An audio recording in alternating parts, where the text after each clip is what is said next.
UK services, Lavarzi and book1.co.uk present the 20 megabyte Doctor Who podcast.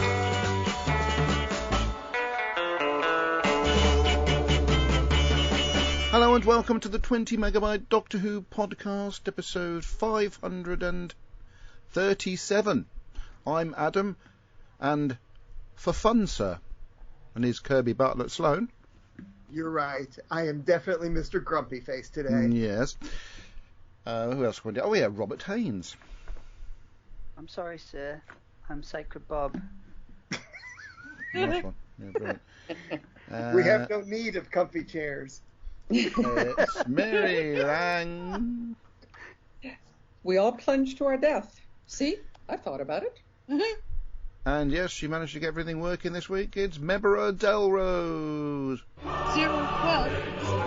Hang on, sorry, you're going to have to do that again because I was playing the Hallelujah couldn't hear chorus. you. Sorry, didn't realise I was worthy of tune. 012/Acorn. This Part of it. This week we're going to be doing some angel things as briefly as possible because, as I referred to off air, we've done these stories.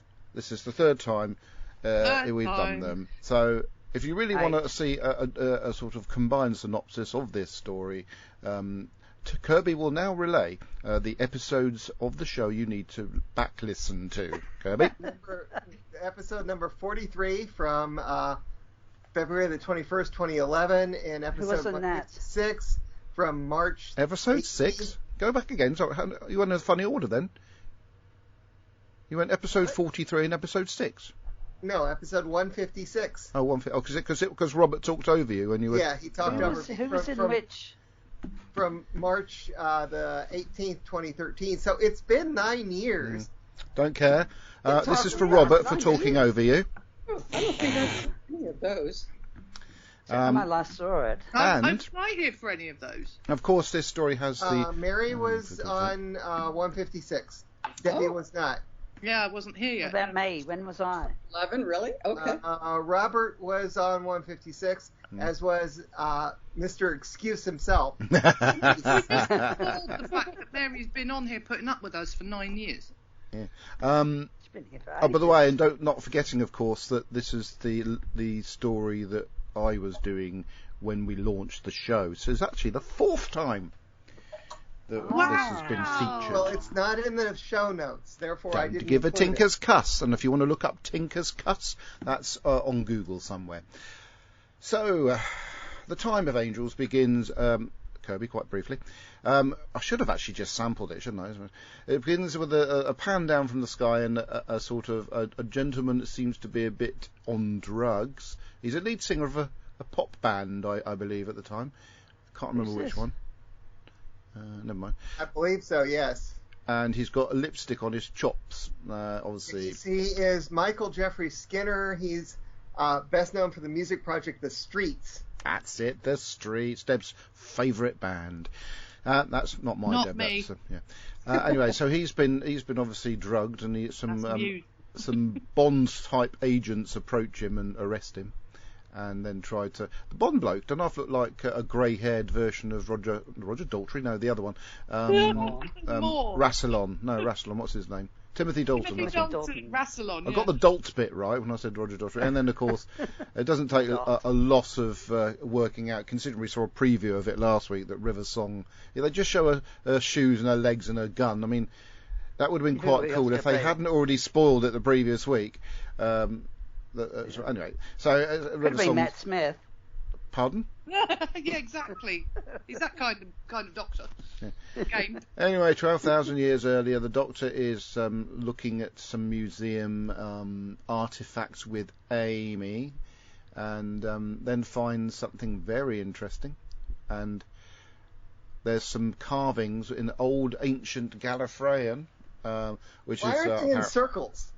I thought Gallifreyan was written in circles. old ancient Gallifreyan. I don't think that's written in circles. Robert, Yeah. could you tell Kirby off, please, for being silly? Kirby, stop being silly. Thank you. I get it. Anyway, Yeah. there's a message that says something like "Hello, sweetie" or something like that. Hello, To sweetie. cut a long story short, the Doctor realises he's got to run. Although he's in a time machine, he's only running because he's being chased after some generic guards. And go on, Kirby. What church was that filmed in? Beautiful lighting. Oh, I didn't know you wanted that. It's I have it here. It's My God. Brecon Cathedral. Brecon Brecon. Cathedral. Thank you very much. Reckon. Brecon. Yeah, just curious. That's all. Looked quite pretty, didn't So it? in the videos? you should go there. You should No, visit. it's Wales. It's a Reckon. Now, have you ever been to Clearwell Caves? It's Wales. I have. I was watching some videos last night on Clearwell Caves. I want to go. I've been there. We went with the school. I'm just going to apologise to the listeners. I- No, I'm not going to apologise. Okay, apologize. Go. Not going to apologise. It's quite hot in here. I've got the door closed to keep the sound in as much as I've got the possible. silent fan on. And they're fairly silent, but unfortunately the microphones will probably pick up a light hum in the background. I'm not turning them off this week. I turned them off I for can't my hear. for my detriment last week. And No, we can't hear them at all. oh, you can't, but unfortunately the listeners will do because it's right next to the microphone. Right, so Have things cooled off at all up there? it's Slightly, cooler, but but it still the gets hot. If humidity's you've got bad. if you've got a shut door and you've got a room full of computers and a fairly hot day, yeah, it's going to warm up in here. It's currently It's the humidity. 28 degrees Celsius. Yeah, yeah. We've been up to I got my dressing gown on. 90% humidity. Now, don't 90% start doing the Andy humidity Nunny during stuff, heat wave. please, Robert. Anyway, It was horrible. How's the snow? yeah. Anyway, so back on the spaceship. Sorry, the storm cage thingy, whatever it's called. Yeah. River Song is rather nonchalantly and what's the other Very word you could- confident in him, isn't she? confidently and Well, her confidence in the Doctor is Yes. what's really nice in this. Yeah. and what's the other thing she's doing? She's being slightly what the 10th Doctor was. Oh yeah, arrogant. Sexy. Annoying. Arrogant. Annoying. So, to cut a long story short, she gives the Doctor instructions to create a sort of a little corridor thingy, an air pocket, blah blah blah. And after the title sequence, she lands on the Doctor. Master. And what? On the Doctor Master. Well, no, keep going. But Thank you. After she takes over piloting the TARDIS, I need to say something. Yeah, the brakes, blah blah blah. No. The blue buttons. No. Blue stabilizers. That's what it was, wasn't it? Are they a sort of drug? No. I don't know. Blue meanies. No, No, that immediately was after she takes- Beatles, wasn't it? Blue meanies. Immediately after she takes over, immediately after the title sequence, and she's piloting the TARDIS, Yes, and then Amy says, "Is she your wife or something like that?" you won't let me finish. Will you? Well, you said let me carry on. You said don't worry about it, and then you start going on about Yes. it. They made a mistake with the CGI. Oh, That's Tennant's TARDIS. It's not, the TARDIS does not have the St. John's ambulance on it. Good. Ah. What is this immediately when she falls in? When she takes over and they're chasing the Byzantium. You drive with the brakes on. Yeah.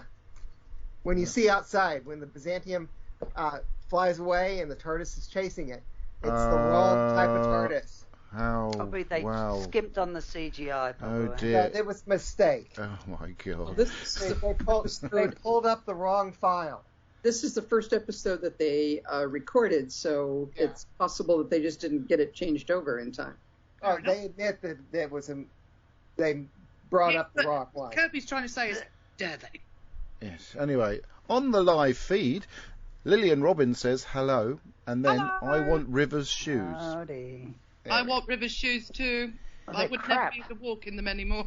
So eventually, Bad for your Amy feet and finally bad for your gets the back. opportunity. Pardon. No, I'm saying they're bad for your feet and they're bad for your back. Okay, if you say so. Amy finally gets the opportunity to land on an alien planet. She's very excited. So they do indeed, and a spaceship has just crashed into a But mountain. they landed on a beach in Wales. Yeah, it seems to have landed on a beach in Norway. Fine. Anyway, and at this point, though, when they're on this sort of beach, River and the Doctor exchange notes in regards to the River's diary. Really cool. I love those scenes when River gets the diary out. and asks, have we done this yet? Have we done that yet? Of course, the mention of the Byzantian was in the previous story with the 10th Doctor and Donna, which, again, I enjoy those sort of little links like that. It's very good. Absolutely. Lillian Robbins says, hey, they're bad for my feet, but I love them. So anyway, where did we get up to? I got to talk with Alex Kingston at the Chicago TARDIS a few years ago, and she got to keep those shoes. Oh, lucky. Cool. Half a size too small, and they do kill her feet, but she just loved them so much that they let her keep them. I got my picture taken with Alex Kingston where she's grabbing hold of a certain length of my scarf. Yes. So anyway, so the Doctor and Amy have a little chat. She's still quite excited, and she keeps asking the Doctor questions about River. It's your mum, for God's sake! Yeah. Doesn't anyone watching this and thinking, "Come on, Amy, it's your mum"? And I love the poker face, because obviously River must know that that's her mum. Yes, absolutely. She great knows. poker face. When I was watching with Fred yesterday, I pointed out to her, remember, it's been a long time since you've seen this. That Amy is River's mom. Yeah. Yeah. Anyway, so within one of the little pods, there's a TV screen with an angel on it. Of course, the image of an angel becomes an angel. And somewhere along the line, it is manufactured that Amy ends up getting trapped in that little pod. And that is a surprisingly creepy. I mean, the Weeping Angels are creepy, but that whole sort of they really cover the fact that it's claustrophobic. They make it a claustrophobic scene, and that's just really good. I think I mentioned it when we've talked about referring back to this one before, and I think I mentioned it then about how claustrophobic it feels. Yeah. The angel shuts that door and locks it. Oh yeah. Yeah, absolutely. But anyway, That's history. Of course, the Doctor is very rapidly reading through the manual on the Weeping Angels, and then finds out, obviously, that don't look at the angel in the eye and all these other funny little things. And Amy tries to turn it off with a remote control, and everything goes a bit wrong. But then apparently Amy herself finds a way of shutting it down so she can get out of this deadlocked situation. Yeah, she turns it off during the little half second between the. That was quite clever. That was quite. Has anyone ever thought that possibly it's mentioned that book was written by a madman? I've always thought that it was written by the Doctor at some point. Could well be. He's a madman with a box. Probably by the 13th Doctor, who knows the angels inside out now, where she's actually been one. Yes. Right then.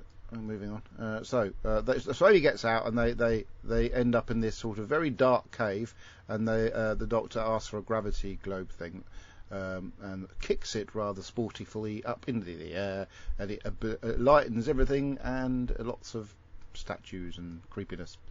Instead of the creatures from Christmas Invasion, who were in the same space. Okay. So anyway, I'm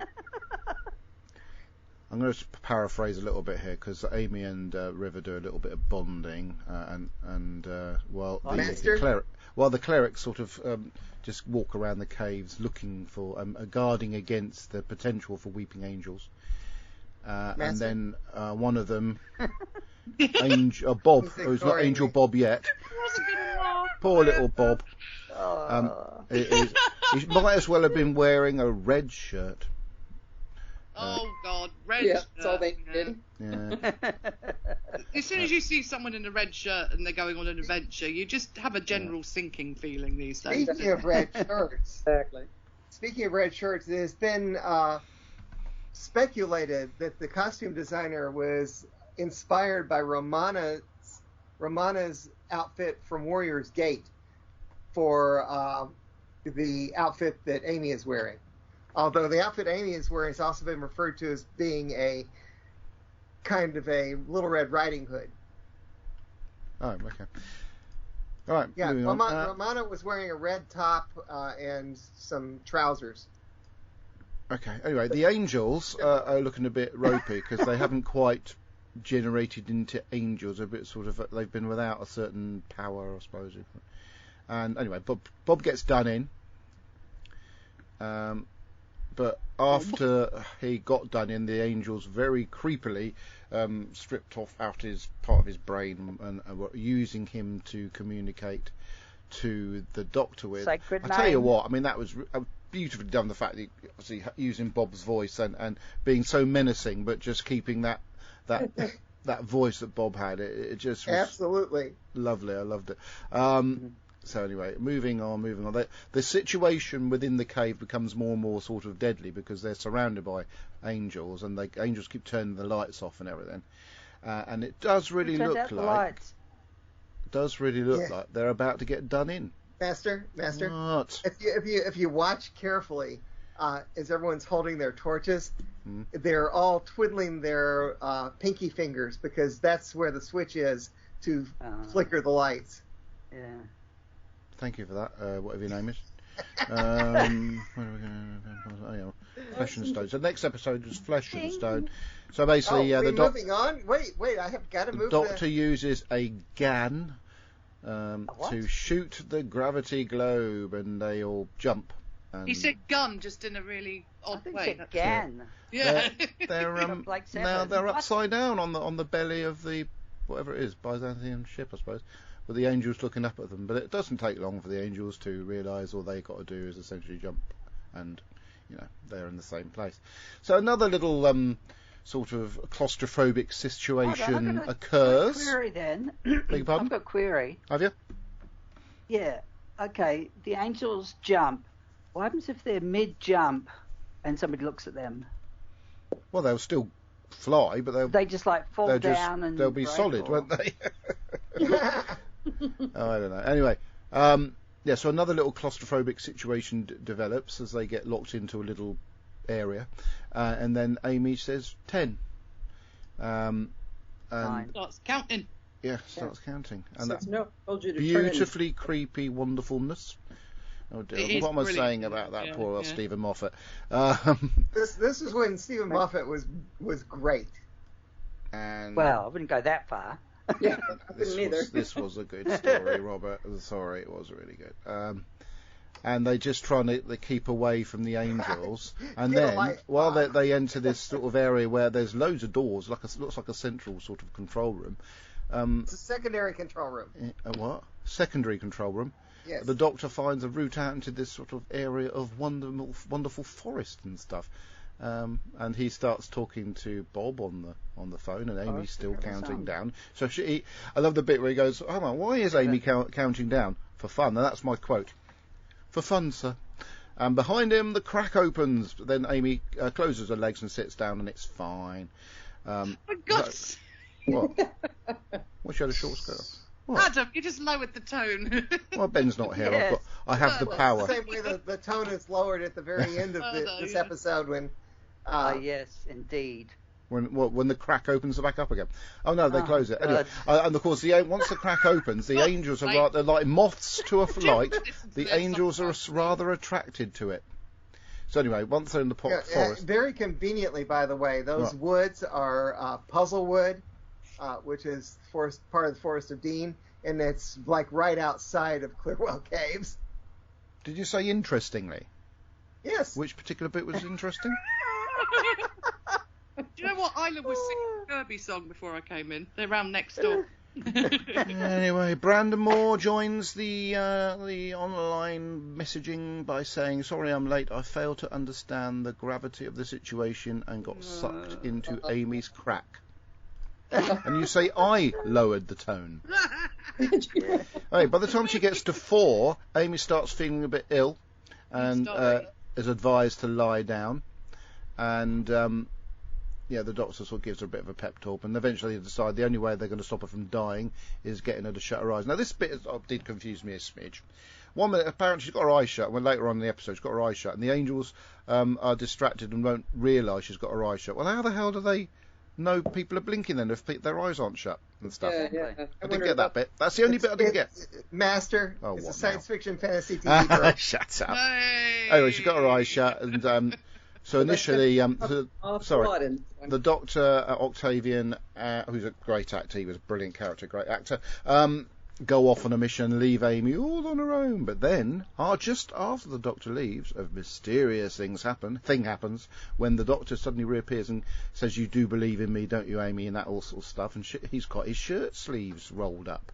We didn't have that just a minute ago, and I think most people picked up on that at the time. No, of course, that's up. He's wearing his jacket, and he very deliberately the Angels had stolen the jacket. Yeah. In this case, he's wearing the jacket. Yeah, no. People picked up on that and realised it might be an echo from the future. The version that I saw, he did not have the jacket on. He had the sleeves rolled up. Yeah, yes. I see that. Yes. But there was obviously something different. He did not have his jacket on. Because he's got stripy sleeves, which stand out quite a lot. And then the neck, that scene, you can see his hairy arms, can't you, Mary? Yeah, I guess that was a Mandela effect on my part, because I remembered it being the jacket. It's the Mandela effect. He had his sleeves rolled up. So, Mary, aren't I right? Well, yes, you are. But the thing is I remember when I first watched it, and he had the jacket on.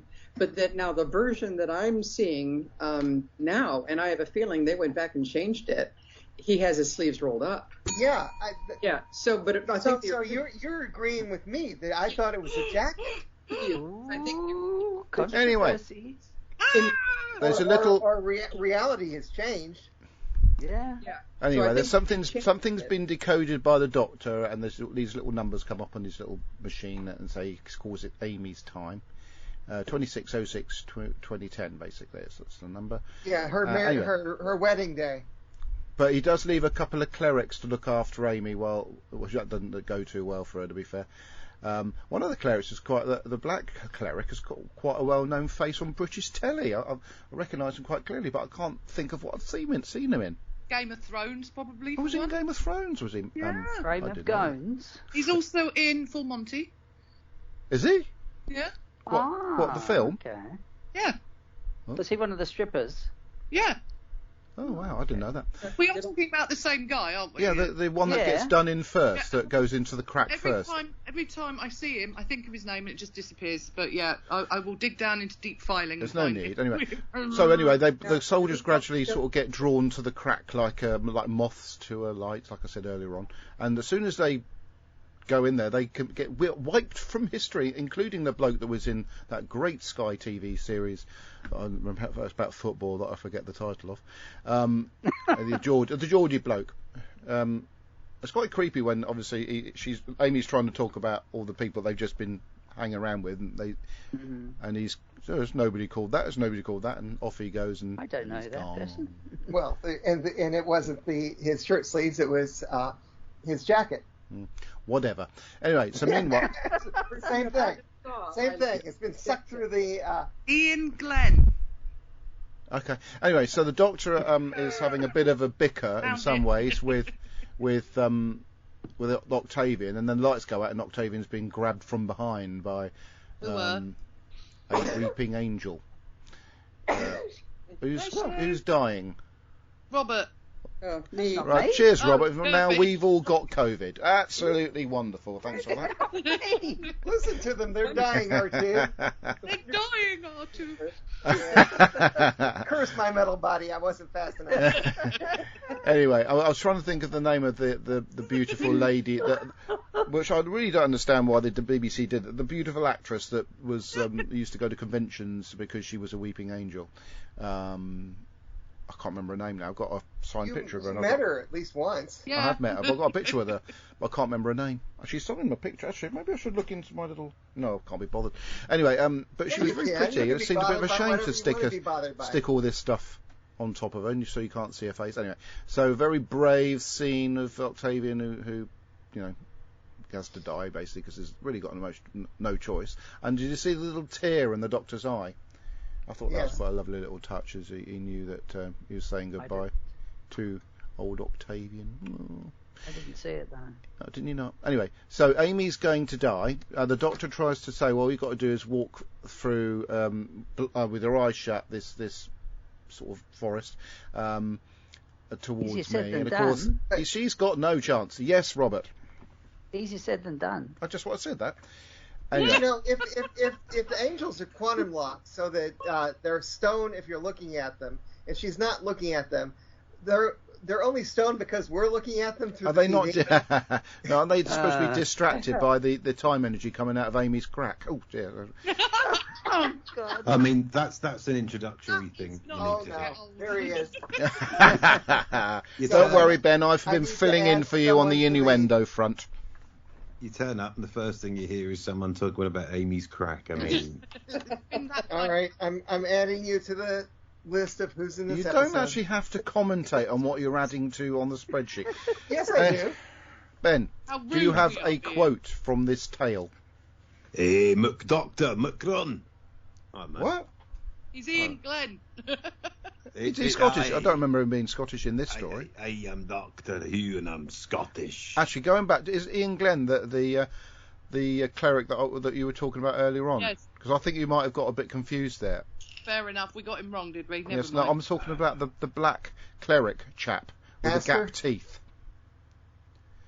who was looking after Amy in the forest with the Geordie Oh bloke. no, that's definitely not Ian. No. He's been in loads of stuff. Anyway, what's Aster. Kirby? That's the one. Yeah, yes, Kirby.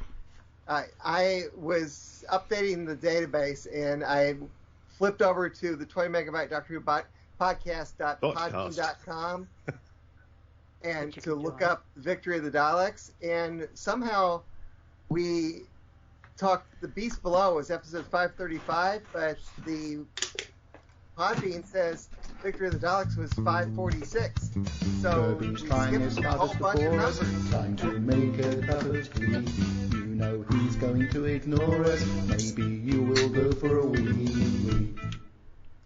Anyway, right. So, Can you correct that? just when you think that Can you correct that? what? It's wrong. Oh my God. I don't know if we can be bothered. Got plenty of other things I need to Well, do. what are you going to do when we actually have episode 546? Put it down as 536? Oh, God. Oh, What my is this goodness. one called? I've already said what the episode title is. It's 537. episode 537. Hang on. What's going on?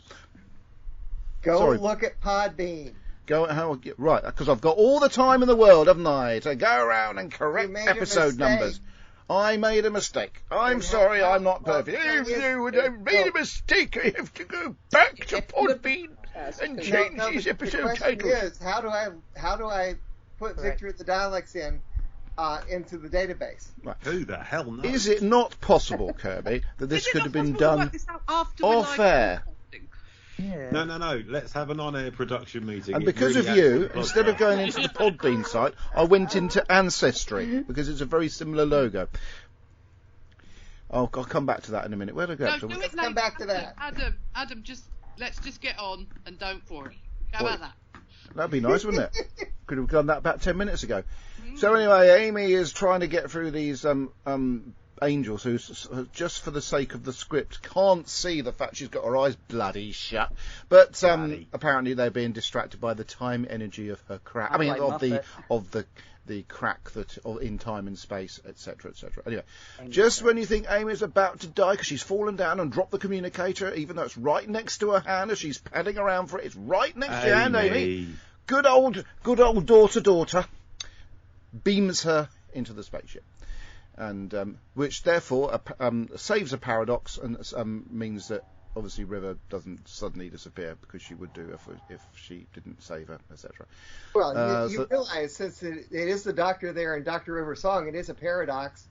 Anyway, so the Doctor switches off the gravity and everybody grabs on her, tight so as they don't get sucked into the gravity field. All the angels fall in and it shuts Amy's crack. Like I said earlier on, if she just sort of sat with her legs shut, that probably would have done the same job a bit earlier on the episode, but we wouldn't have had a little story to watch, would we? So anyway, yeah, she's all right now. She hasn't got an angel in her eye, because the angel in her eye went through her crack as well. That's a bloody feat to do in itself, isn't it, really? And River has been handcuffed, and there's a bit of innuendo between her and the Doctor regarding the handcuffs and stuff. Awful scene. And she's hoping that the good behaviour she's put into this particular rescue mission, which killed all the clerics, means that she might get a bit of time off her sentence for killing someone, a wonderful man. And we thought it might have been the Doctor, and my God, we were right. And so, or could have been Hitler. May I remind you that when River died, she had put him in handcuffs. Oh yes, very good. That's yeah. Anyway, so off she goes, and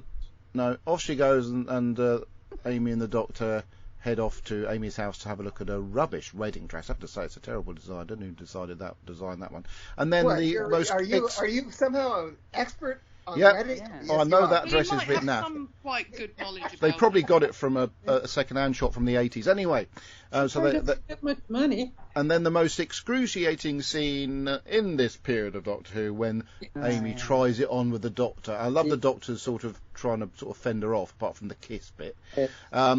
Yeah, that was Moffat agrees that this is wrong. Well, then why did he put it in? Because he's a knob.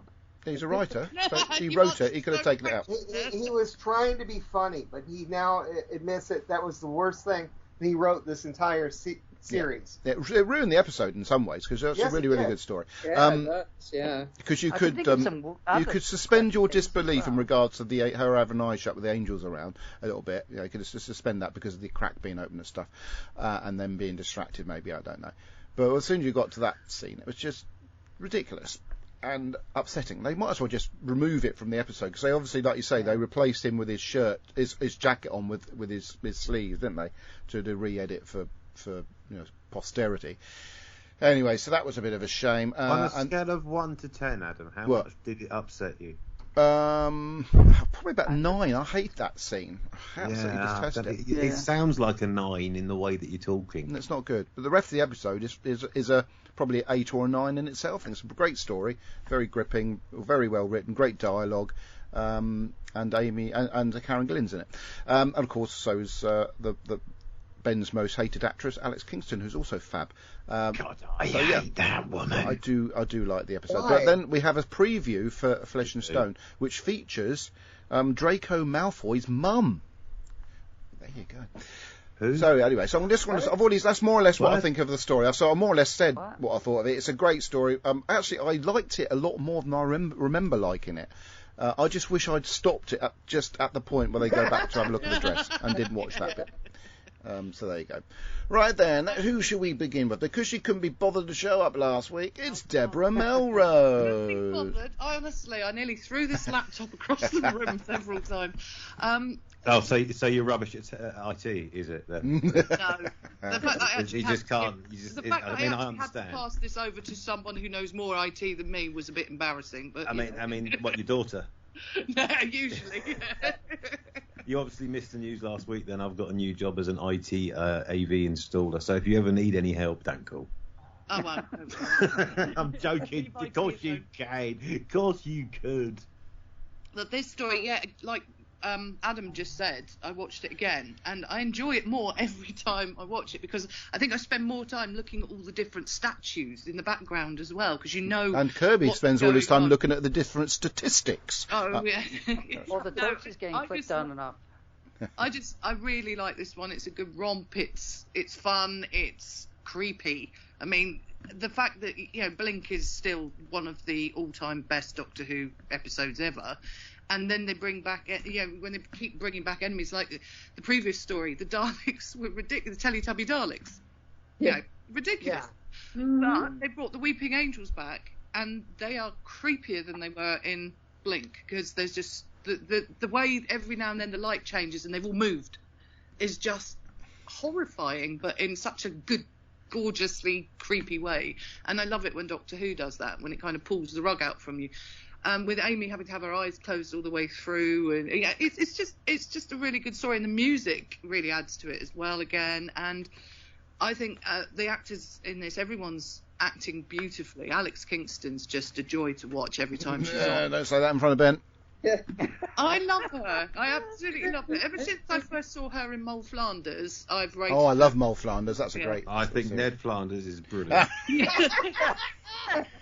But this one especially, I just feel the tone of it, the colour palette of it as well, is grim, it's dark, but then you've got the beautiful red everywhere, and it's just really, this is sumptuously shot one story, and I think this is just growing on me every time I watch it, and I enjoyed it the first time. So yeah, I'm happy. I was happy to watch this and Isla just won't because it's Weeping Angels, won't go near it. Bit of a scaredy cat. But, Tom liked this one as well, and it's very rare for him to actually join in and watch with me these days. So yeah, cool, liked it. Thank you, Kirby. What did you think? I absolutely love this story. I see more details every time I watch it. It's been years since I watched this one. I'm surprised that I haven't gone back to it in several years. There's plot holes. So what? Potholes? Yes. Who would spot them? Me, usually. By the way, watch the length of Matt Smith's hair. Sometimes it'll God. change. I wonder what you're going to say then. Yeah. Is that it, Kirby? Hello, Kirby? Yeah. Any Kirby there? Yeah. Is that it? Yeah. Okay. Ben, what did you think? Well, I mean, the running around, the jumping, the costumes, the music, the talking, the story. I mean, it was... Isn't this your review from a few weeks ago? Yeah, he's got a generic Moffat review. Who, one thing I want to know, which episode are we doing? I don't know what you're even talking about. I'm sat here watching the Grand Prix, sorting out the quiz. Are you going to watch any of the Moffat era? No. No. See, the thing is, as I've said before, Kirby, I have better things to do. It's that simple, and I don't like it. I don't enjoy it. And blimey, that's a long review you just sent me through from Alan T. Butcher. Carry on. Thank you. Robert, what did you think? Robert? Has he fallen asleep? Totally understandable. Robert? He might have hit mute. Hold Might be on, having a my, cough. Oh, no, he sat on his mute button. He's all right. He's there. He's still there. Again. Start Can you over. hear me? Yes. Yeah, I can hear you. I can hear you now. Hello? Can you hear me? Yes. Yeah, I can hear you. Okay. Good. No, because No. I knocked the button on my thing, my headphone set. Yeah, I pretty much agree with what you guys say. Naturally, I probably really- what I'm saying. To be I fair. quite enjoyed going back through and watching it again. I mean, some of the performances I hate. Like, I hate... Everyone. No, I hate... I do. Alex Kingston's, hate the way that. she's so smug at the start, that kind of thing. It just gets, and the hello sweetie and all Oh, that. hello, Robert. Oh, that's what really irritates me. That's what really grinds my... Yeah. I'm pretty sure That it's the script. That kind of stuff. I It's know the way it's she in- says it. Yeah. It's just that like kind of instantly thing. want to punch her in the face. Or Moffat. Oh, both. I've got two fists. But I love the creepiness in it. The when they get to the serious stuff rather than doing all the frivolous kind of stuff, it's very, very good. And then they have to have that stupid scene on the end, and really makes me hate Moffat for being such a tool. God, At least he admits he made a mistake, though, Robert. Yeah. Yeah, but the thing is, it's a permanent mistake. It's now part of the show. It's now part of the episode. But the rolled up sleeves used to be a jacket, so it's Is not that really always so? Can someone do a side by side comparison? Yeah, somebody must have done it on YouTube somewhere along the line. Yeah. So I quite enjoyed it, and I think it's been ages since I've gone through that again, which is surprising. Probably when we last reviewed it. Is that it? Yep. Okay. Thank you very much. Right, we've got stuff coming through on the live feed. Terry Miles says, Adam, do you mean Mark Monero? He was in King Gary and EastEnders and Corrie. Possibly. And he's talking about the one of the clerics that was supposed to be looking after Amy in the forest and went into the crack. Lucky him. I mean, it's a joke that just keeps on giving. It isn't does, it? yeah. And it's just always funny. No matter how many times you get it out every show, no matter how many He times must you have get known it when he was out, talking right? about Amy's crack that might generate a few Yes. Robert Vance Jr. Hi all, happy Sunday. And then people to turn off. Happy anniversary to you and your wife, Ben. Congratulations to Mrs. Shoveler for putting up with Ben for all those years. She is an absolute angel to put up with all this I give her. I'm not nice. So, yes, you are. You just say nasty things. No, I haven't. You pretend to have this gruff, bullish exterior, but really you're a softie. Oh, well, yeah, absolutely. I tried a pair of socks earlier, but I did. They were lovely. It said on one sock it said my two children's names, Mia and what's the other one? And on the other side it said Daddy, and it said better together, and it was it just made me really emotional. So. And on that note, it's Mary Blitzlang.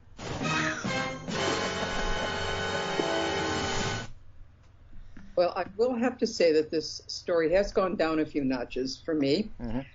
Unfortunately, just dropped my phone on my foot. That really hurt. It's because of everything that has followed since. When I first watched it, nigh on that many years ago, I thought it was a great romp, and I was just caught up in the suspense and the action and the great lines. This thing is full of great lines.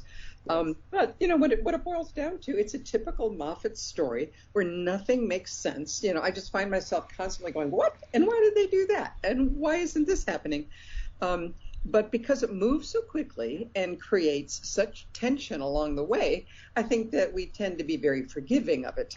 Like, why are the angels killing people now? They were displacing people in time. Now they're killing people.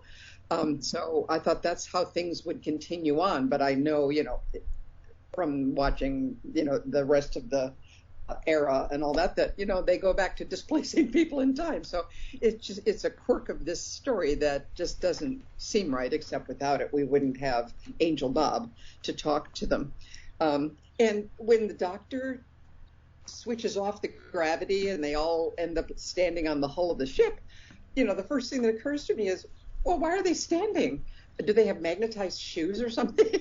Because if he just shut off the gravity, why didn't they all just fall? And which, of course, would break some necks. But, how did standing? That to me, it niggled me a little when I saw it the first time. And this time it just, explained. Yeah, okay. And I remember watching these early episodes and finding Amy pretty unlikable. And now I know why.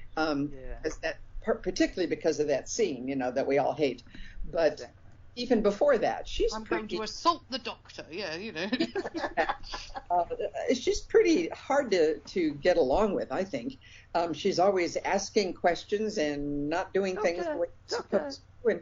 And she's just pretty irritable all the time. So, but then after that scene at the end, I think we all had enough from the Tennant and Piper combination that we did, that I didn't want another, Yes, no more kissing. 100%. Yes, exactly. Yeah, so, that left a sour taste in my mouth, the way she was going after the doctor. I'm glad he repelled her. Yes. And then I guess the next episode when they go to Venice is because he wants to kind of reignite her love, or reignite whatever she has going on with Rory.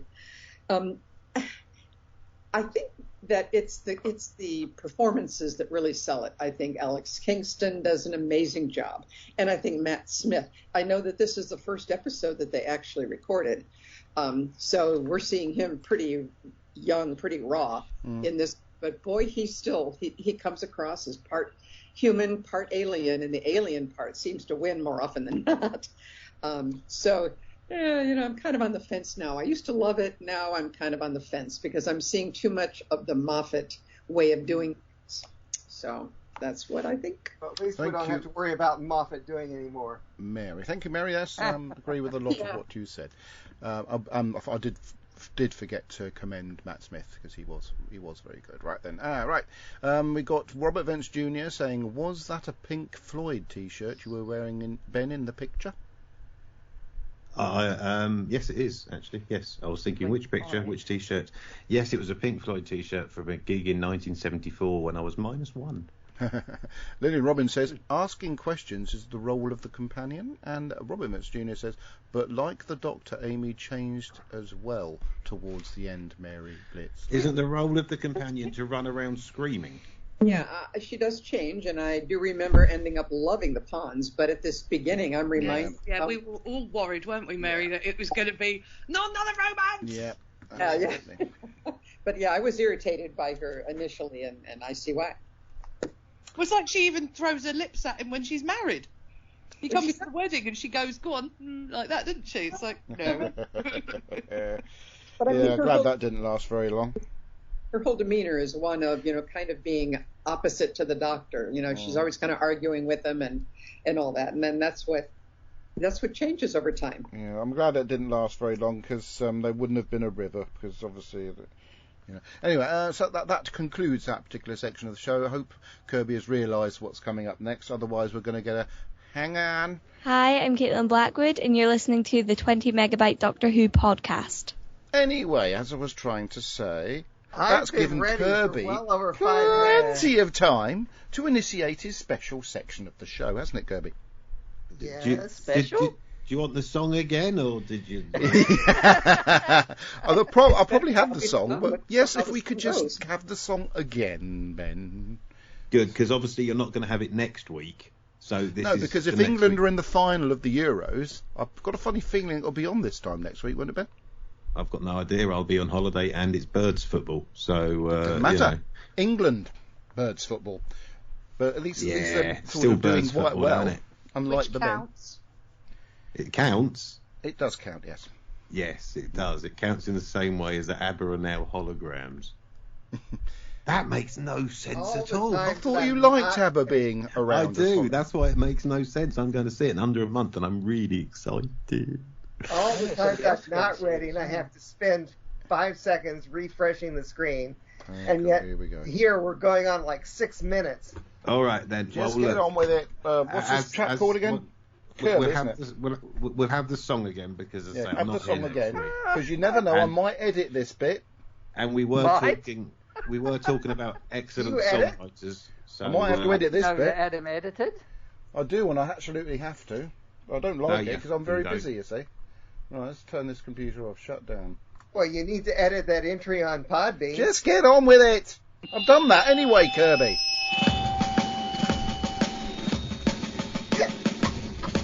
We're having a song. Everybody sing, or I'm coming He over. asks you what you think, and it normally goes well. But as he's an American, he'd say, Swell. So here's what you think. In content, it doesn't lack. It's Kirby Bartlett Sloan and his pedantic feedback. Back.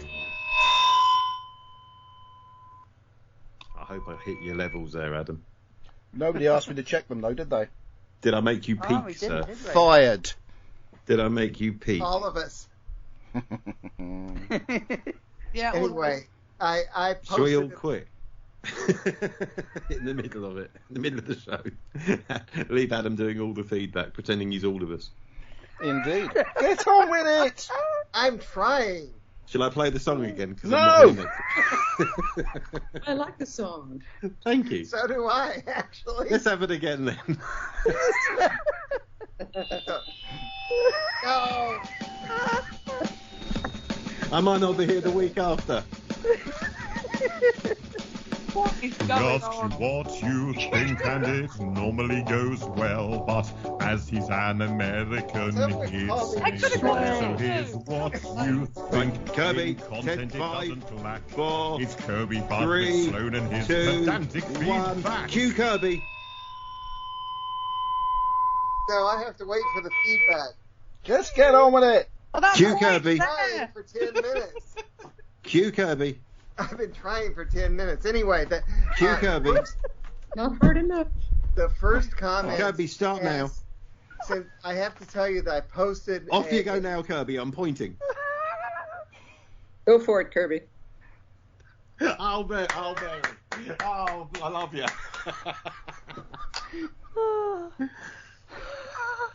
Right, here we go. If you don't start soon, it will really annoy Adam. I'll just move on to the next section of the show. Hold on then, let's have the song again. I posted a picture of a shut-eyed Amy in front with all the angels. So the first comment is Lily and Robin saying, "Oh great, my phone, that which holds the image of an angel becomes itself an angel." And to that, Ian Kirk decided to get pedantic. Oh, how dare him. And he says, "There was no concept of that which holds an image of an angel becomes itself an angel in the story blank. I feel like they are moving the goalposts." They always do. They change to every baddie. They did it with Daleks. They did it with lots of things. He has a picture of people moving some goalposts. I responded, "It's a science fiction fantasy TV show." Yeah. Of course. And I also said there was no concept of Daleks being able to move around off of the metal floors in their city in the first Doctor story, The Daleks. I feel like they were moving the goalposts. Oh, God. Get on with it. And Lillian responded, Ian Kirk needs to have, "This was intended to be humorous," explained to him. And I will read this one directly. Billy Kirkbright says, Hey! Hello, Billy. All right, okay. All right, love. of the greats, on of the greats, and to my mind there weren't many, off the toffee apple Moffat era. He means one of the greats, but he... Yeah, I gathered that. Mr. M says, "Beep." Robert Wentz Jr. says, 2 great episodes of Doctor Who. We get to see what Amy's crack really does. We find out it causes people to cease to exist, wiping out the person's memory of their existence. They end up in a temple where all the statues are angels. It also looks like the angels kill and not transport people in time. Of course, the Doctor figures out how to escape from them. We also see something with the Doctor's coat, which comes to fruition in the last episode of the series. Also, we get the reintroduction of River Song, 4 out of 5. Neil James, so sorry I can't do proper reviews for a month or so, as I'm working away for the summer. So just going to go on memory. Time of Angels, Flesh and Stone. This is a really strong 2-parter. I pretty much enjoy every aspect of this story. River certainly starts to annoy me as the Moffat era continues, but she's fine here. The angels are incredible in their first proper story with the Doctor. Blink was too Doctor-like to count. That's a good point. Maybe not quite on the top shelf, but certainly pretty near, 4 stars out of 5. And then there's Ian. Yeah, all right, yeah, we don't have to mention that. Is that it? Yes. I had to mention it.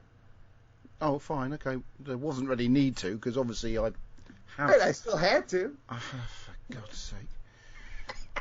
Right. Wait, whoa. Someone just typed a comment. Yeah. And someone named Robert Haynes said, "Hi there." So someone else is typing a comment. Shall we wait? It's probably Robert Haynes. Shall we wait? Anyway, where are we? Right. Oh God, people are typing comments on the live feed because they keep on coming through. I'm not going to bother because I can't keep track. Because every time someone types something, it pops up the screen, so I can't read it. I might come back to that later in the show. Right then. So we've got feedback coming down the 20mb.feedback@gmail.com, and I'm going to do it in order of the reverse order in which they came, so we can get yourself to get the kettle on, because... Well, good afternoon, 20 Megabytes, and doing it. It's Friday afternoon, doing it a day early because tomorrow, on Saturday, we are celebrating 25 years of wedded bliss with a party. It's not Top Drum. Oh, lovely. Monday, we're in Bournemouth. Yeah, 25 years of, being under somebody's thumb. Hey, that's life, isn't it? But, I just actually stack of ironing, which is just as well, because it's 2 stories, as Kirby confirmed. So thank you very much for that, Kirby. 2 stories, stack of ironing. That's bloody The Time of Angels, correct. And Kirby, notice The Time of Angels, not Time of Angels, they call it on the Facebook post. Tut. And Flesh and Stone.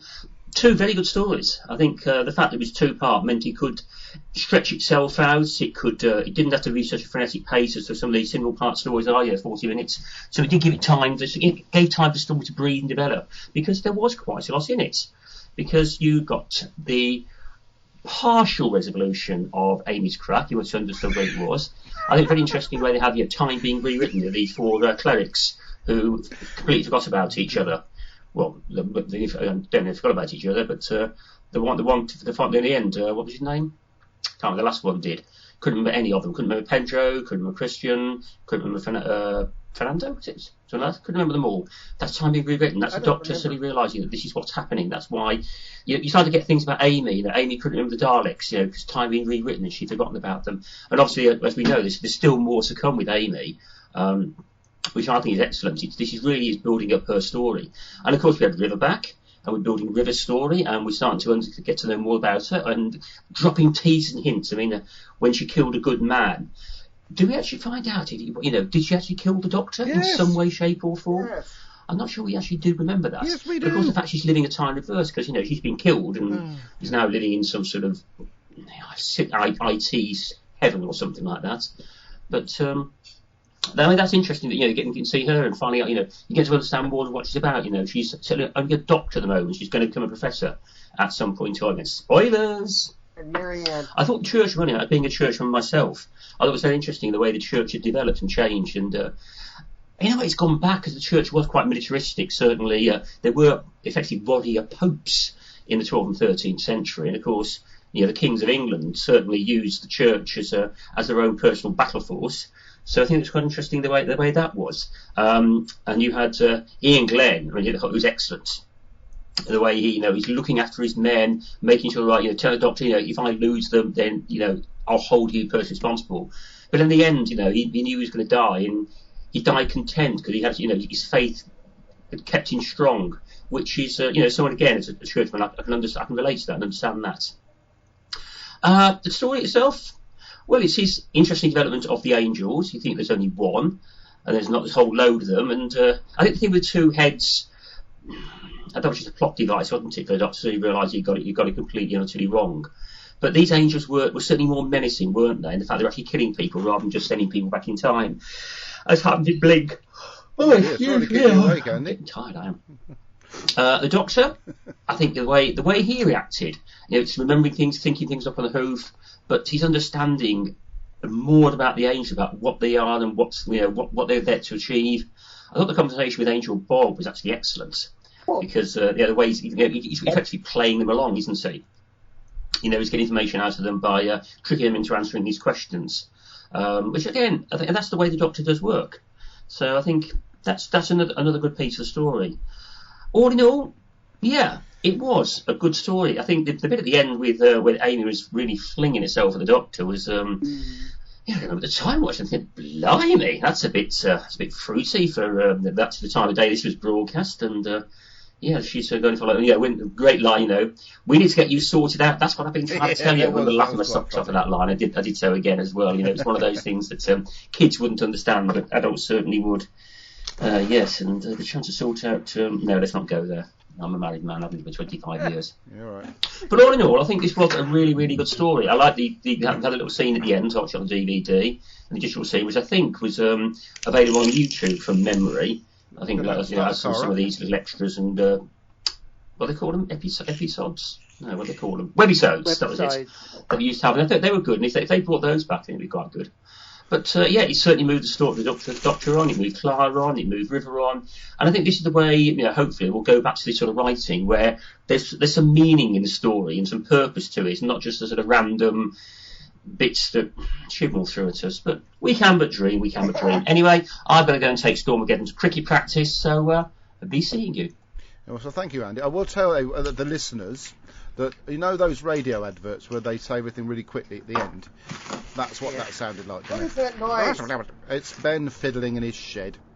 Yeah, sorry. And then sounding rather distorted. Something Andy said. Ben, it sounded like when you used to, when you were little, when you used to get the tracing paper and you talk through the tracing paper and your voice would go like that. That's what Ben sounded like. Mary was saying something. Mary's trying to say something. Hello, Mary. Andy brings up an interesting point that we all react to these soldiers being religious people.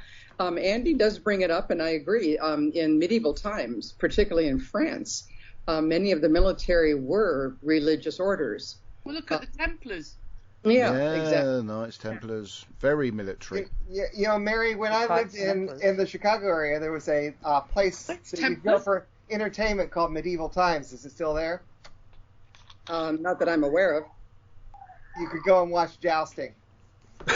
Yeah, but you can watch the real thing here. Kirby, sure that's Mary just wants to pretend. see You this. come to the Isle of Wight. Kirby, just watch the King's Demons and Merlin. You can watch jousting on that without having to disturb part of this podcast. Kirby, you're bloody getting hell. confused again. Mary likes baseball. Ben, why have you gone funny? You've gone all I sort don't of... know. Is that better? Looking up his And I don't mean funny in the conventional way, as in... Is that better? Have I sorted it out? That's better. Yes. Yes, it was very loud all of a sudden, and then it went very quiet. But that's Right, normal. talking of which, because me mentioning Ben being funny just reminded me, I've been, while I'm at work filling in the mornings, I've been listening to old episodes of the show, and I'm gratified to report that it's very funny. You don't realise this when you're recording it, but when you go back and listen to it, it is hilarious. it is accidentally very, very funny. Right, Adam. I mean, I won't try and be funny anymore then. I'm not going to take any offence at all by that. But do just bear in mind, I did have a 20-year radio career as a funny DJ. But I mean, I was it was trying obviously just a fluke doing it on the podcast. Excuse me, it's a team effort. Thank you, Ben. I'll take all the credit, especially as I wrote most of the jokes you're right. on the show. I can't, and I certainly won't take all the credit. You're talking You as did if press it's like we've record. won an award. All I'm saying is it's funny. I'm Mary, gratified to it's say still that there. it is. It's in Schaumburg. What are you on about? He's going on about that weird jousting place where you get to sit down and wear silly Oh, crowns. joy. Right And then. eat dinner while people joust in front of you. You have to come to us and see proper. I have jousting. lost track of where actually. Let's see if I can actually catch up with the stuff coming through on the live feed. Oh, blimey neck. Right, let's hope nobody's adding anything to Hey, it. at least you've got people on the live feed. So they will feedback. Exactly. Right, okay, see where we are. If it moves up, I will stop it again and come back to it later, and maybe if it keeps popping up and popping up. Just start. Hold on. If it goes up, you may Not come let back to it Ben- later. Ben, If let's it do stops, I've got to popping try and up. find where I got up to. Just let him do it, for goodness sake. I'm trying to find where I left. Oh yeah, so Turning Robert into Vance innuendo Jr. Bingo. says, I like the Doctor hang on, but Oh, like you the like. Doctor, Amy changed as well towards the end. Oh, it's popped up. Right then, okay, let's see where we're Well, up for to. goodness sake, you Living spent so rubbish. long going on about it, and then you didn't do it. Well, I was just about to, but it popped up, so I've only got a sums us little up, window doesn't it? to view it in, and it Popping pops up up, and you in can't read it. It's got to stop popping up at inconvenient moments. For God's I'm sake, not used to it popping up. Right, I have sent out some. Have you tried Viagra? Is that like Amy's Have you crap? tried Newman? Okay, I've sent out some blurb from our listeners that have been sent through the email. What do you call it? Medium. That's it. Try reading the things Oh, again. for Christ. No. Right then, so Terry Miles sent some stuff through. I sent it through to somebody to read, but I can't remember who it was. Probably Debbie, wasn't it, Debbie? River Song being a naughty girl, no difference then. We didn't see a breathable corridor stretching from the TARDIS, but still it is a science fiction fantasy television. The Doctor and Amy meet Dr. River Song and a bishop in army uniform, so the church has got into fighting again. The Doctor needs to be reined in, what with River Song laying on top of him and Amy chasing him around her bedroom. He's such a lucky chap. Oh, yes, that's true. Mother and daughter, tut-tut, spoilers. It took them long enough to figure out the stuff. Sorry, repeat that, Debbie. I think that... It sounded like mother and Looks like daughter rain. tucked up. Tut-tut. Oh, right, spoilers. Sorry, my bad. It took them... kids listen to this, Ben, come on. Just It took them long... That's what I'm checking, Debbie. I can't have you saying foul and abusive words like that. I just had to make sure you weren't. It took them long enough to figure out the statues all around them were from a single-headed race instead of being two-headed. Is that Dr. Grumpy Face we can see? Yes, it is. He says so.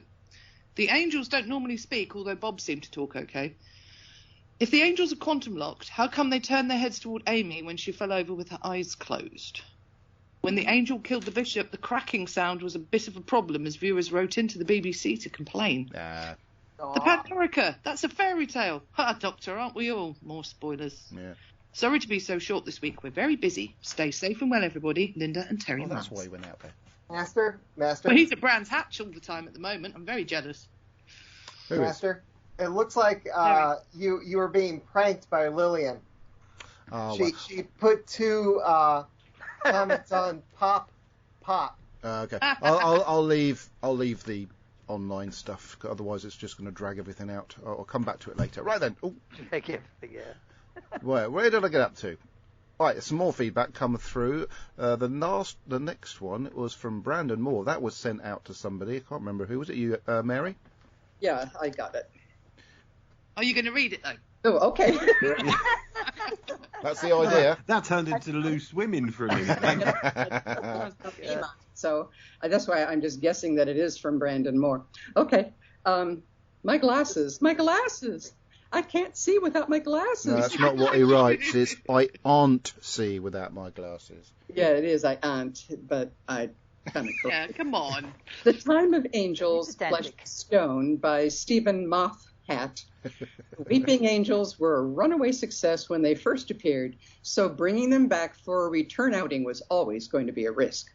This story adds some new ideas to their mythos. Some work well, some not so well, but they manage to stay creepy and sometimes even scary throughout.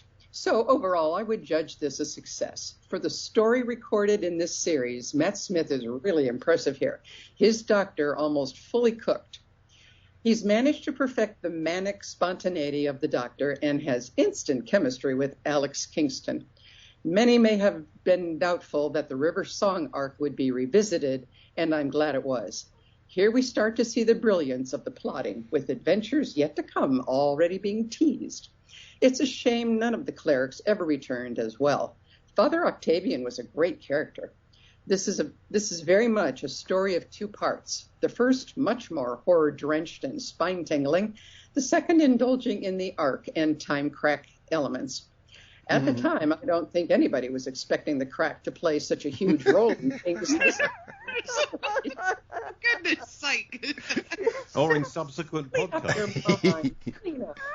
And it was shaking up of the traditional formula by Moffat that I very much enjoyed. The pacing of the story is also a tad slower than others. Both episodes underran, so a lot of padding scenes added in. This does help the episode have a creeping atmosphere, but this is more noticeable when rewatching, and therefore the story does suffer. Karen Gillan is hot, though I'm not sure why they've decided to dress her as Velma from Scooby-Doo. Yeah, I mean, I didn't think clothing was flattering at all. Her performance in the second episode is particularly good, but although I like the sequence where Amy has to walk through the forest of angels with her eyes shut, I'm not so keen on, in quotes, seeing the angels move. They shouldn't be able to fake being seen. It doesn't work for me. And then there's that controversial last scene where Amy seduces the Doctor. Mm-hmm. Well, at the time I found it very exciting, but I can now see why it's a bit out of place and probably a step too far for a family show. Though if I'd been in the Doctor's shoes, I don't think I could have turned Amy down, though, to be honest. Overall, this is a solid 8.5 out of 10 for both parts. Next time, Fish Ladies. P.S. I love the outtake where Matt Smith dramatically tells Amy, the angel is full of forests. Right, here we go. Right, on the live feed. Oh, wish me luck. Oh, yeah, I like your T-shirt too, Adam. Hang on. What? Oh, God. It doesn't seem to want to show anything further back for some reason. All I can get back to is that, or it could be the Master T-shirt you're wearing. And now it's gone. A great big chunk of... Why don't you refresh it? I can't. Oh, hang on. Oh, it's gone. Oh, it's come back again. Hang on, where are we? Oh, my goodness. Trouble is, it's took it right to the top of the screen, and I've lost where I bloody well was with it 20 minutes ago. Not that No, far. Unfortunately, the stuff at the top keeps disappearing. It's not refreshing and taking me back to the beginning, so therefore, when I start reading it from the top, it just pops off the screen every time a new comment goes in, so I can't actually maintain that, unfortunately. But thanks everybody for sending your live feedback in, which I can't read because it keeps disappearing. Right then, we'll have to just... If you go and watch the show, the live feed, you can actually read the feedback, which I can't read until after the show. You used to read it. Yeah, but it's coming up too fast. It's just... Could you read it, Kirby? No, he can't read. What I'm saying is, So, like, for instance, Alan T. Butcher's made a comment on the top of the screen. As soon as I stop reading it, another comment appeared. That'll completely disappear. That's gone. Because all the comments right at the beginning of the show have gone. Where are you reading it? Perhaps it's an Android versus iPhone thing. This isn't an iPhone. No, it happens to me too while the live feed is happening. Yeah. Here, let me see what I can do. Brandon Moore says, Mary reading my feedback is sublime. Lillian Robbins wrong said, order. I was researching oversized red hoodies last night for possibly cosplaying Amy. Lillian nice. Robin also But deposits Ben, No, you're because reading these them are in backwards. reverse order. You're going to be backtracking and saying things in the wrong, because these have come in order. So basically, if they're responding to, you're doing the Oh, I unresponding. see what you mean. You're reading them in reverse order, so they need to be read in order. Like, for instance, Alan T. Butcher says, I guess one at the bottom once first. the bit to edit is longer than the rest of the show, Yeah, it looks then like you have they to changed edit. something. Billy Kirkbright says, good morning from Perth. Robert Hey Vance up, Jr. Chuck, how you doing? To Brilly smile. I'm trying to get through these quick before they disappear. To Billy, happy smiley emoji. Alan T. Butcher, go on Kirby. Then hi Robert says, Robert says Billy Kirkbright, who said, then goes on to say it's 3 a.m. I spontaneously woke up. The live chat must have subconsciously called me. And then replying to Billy Kirkbright, Robert Haynes says, good morning from Perth. For God's sakes. And then Robert Vance Jr. says, how's the weather, Billy Kirkbright? Lillian Robbins said, shouldn't that be Goon Kirby? And then Billy Kirkbright says, the weather is very English at the moment, Robert. Is cold and raining, Billy Kirkbright. Mr. Haynes, good morning. Robert Haynes. Supposed to be fine here today. Not too cold. What is this? For God's sake! It's the weather report. It's Australian weather. Keep going. Jesus Christ. Not apparently. I was in contact with Mr. Why did I just Kirkbright waste yesterday. 10 minutes of my life looking through this lot? I'm telling you a story. Keep going. Go on then. I was Hang in on. contact with Mr. Kirkbright yesterday because he was at the Man United beat Aston Villa pre-season football match. No. If anything, at that point, you should start playing the Neighbours theme. Oh, for God's sake. I haven't got the Neighbours. Everybody needs good night. With a little understanding. You can find a perfect Anyway, Skip over the weather stuff and keep going. I was in contact with Mr. Kirkbright yesterday because he was at the Man United match and I was watching it on telly and he was showing me it on his phone as it was happening on the telly. And it was most enjoyable time. And Is he in the country? No, he's in Perth. Man United are playing in Perth. Oh, right, I didn't know. I don't follow football, sorry. Sorry, my bad. I should have explained that to start. Really It's like, shouldn't is he in the country? Terrific. Yeah, we got visiting teams over here, and they played at Optus Stadium. That's right, they were playing Optus Stadium in Perth. And, I did not know that. I saw Billy's pictures. Now you know. Yeah. Pouring down rain. Oh, it's the great sounds of Barry Crocker. I've got Barry Crocker's address. Have you? Has he got yours? Does he know you you have his address? Yes, because I've got his autograph too. Everybody needs, Neighbours finishes next Saturday. Ben, Yeah. even by my house. Really? Yeah. Wow, that makes me want to stop the theme and listen to the story.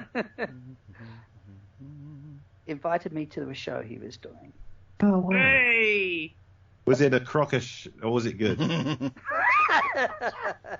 was very good, actually. Very crockish, yes. Crocodile, obviously. But anyway, Neighbours finishes next Saturday. No, I've got it on record. So I've had the last 60 episodes on record just in case I ever can't. Right, where do we get up to? Is it me? Is it my turn? Must be my turn. I don't know. I've lost. Hang on, where was Go if I back can to remember. the whatever's on the feedback. No, it's just people having random. It's nothing to do with the feedback for the show. It's just people randomly talking to each other. Right then, where do we get up to? We've done Brandon Moore, so that therefore means it must be. Oh God! All right, here we go. Kirk! Hello, 20. podcast is Ian Kirk. The Time of Angels and Flesh and Stone by Stephen Moffat. Hooray! I made him say comfy chairs. That's a good Moffat line. likes using time travel in his stories. River sends a message into the far future to summon the Doctor to rescue her. River knows how to fly the TARDIS better than the Doctor. We eventually find out she was born to it. Ah. In the Middle Ages, the Church used to go to war. Here, they eventually go back to it. Incidentally, people's disappearing one by one and forgetting each other is the plot of the BBC audio Doctor Who Redacted. The Bishop and River as the guest stars are very good. He gets a good speech at his end. The Crack and those who pass through it seem to have a similar function River passed through to it. the Time War in the RTD era. The Weeping Angels have evolved. I did not know statues could do that. Time is rewritten when the angels fall through the crack, so the angel in Amy's eye now never existed. Timey-wimey. Yes. Amy lets the Doctor know she's a runaway bride. Then she tries to have her way with him. From later stories, we know that the Silents are secretly running the Earth at this time. They want a part Gallifreyan child to use against the Doctor. I think they forced Amy to act in that way. River Song already exists, but apparently they do not know the truth of that. Bye for now. Why, thank you, Mr. Kirk. Ian. Yeah.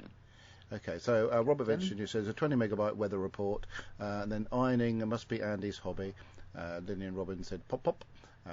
Billy Kirkbright said I'm off to sleep, but not really surprised to be fair. Thanks, Billy. Robert Venetian, good night, Billy. Brandon Moore, pop. Lily Robin, popcorn. 2 pictures of emojis of popcorn. Then I was researching oversized red hoodies last night for possibly cosplaying Amy. Brandon Moore, Mary reading my feedback was sublime, and Alan T. Butcher. Robert has enough info on Barry Crocker to commit a fraud. Right, before we move on to the next little item in this feedback section, which seems to have gone on for bloody weeks. ages. We've actually had more feedback time than we had discussing the story. Yes, well, would have actually had less if you hadn't interrupted me at that point. Thanks, Kirby. I did find a jingle I wrote specially for Ben before Ben wrote his own one. The effort I put into this particular jingle deserves at least one playing. So here goes. I was standing around trying to find somewhere to sit. Then I realised it was time for Ben's pitch. And indeed it is. You know when someone like speaks to you and like they've got a real like broad accent and you don't understand a word they say? What? I didn't hear a word of that. Oh, right. Right, I've got to turn the volume down because now I've changed the file name thanks to you. I mean, the bass is way too high. Oh, now this is your fault. I've only just taken it straight out of GarageBand. So shut your face. I didn't know it was going to be that loud. So literally, I exported it during the show to give it an airing for you. Let's see if we can get it to play at this volume. Here we go. I was standing around trying to find somewhere to sit. Then I realised it was time for Ben's pitch. I heard it the first time. What's the problem? I got no words the first time and about half the words the second time. I'm trying to use the music to cover up my awful voice. Shut up. Well, that's you singing. I thought that was one of your dogs. Adam, it's good. Adam, don't listen to him. Wish I hadn't bothered spending the bloody 2 hours it took me to actually compose that. 2 hours? Oh, God. I meant 2 hours. That's open season on ribbing now, sorry. Oh, God. The next you'll be telling us you're going to be watching more Moffat dogs. I'm not allowed to have the iPad in front of me and do these little jingles because I'm supposed to be editing wedding videos, so I have to do it covertly. So yes, it took 2 hours in between me doing something I was supposed to be doing. What, could you get into deep doo-doo if you were discovered doing it? Beg your pardon? You could get into deep doo-doo if you were discovered doing it. I might have to put that through Audition and turn it down a bit because it's a bit loud. maybe you could hope for lyrics. That's probably about the volume, isn't it?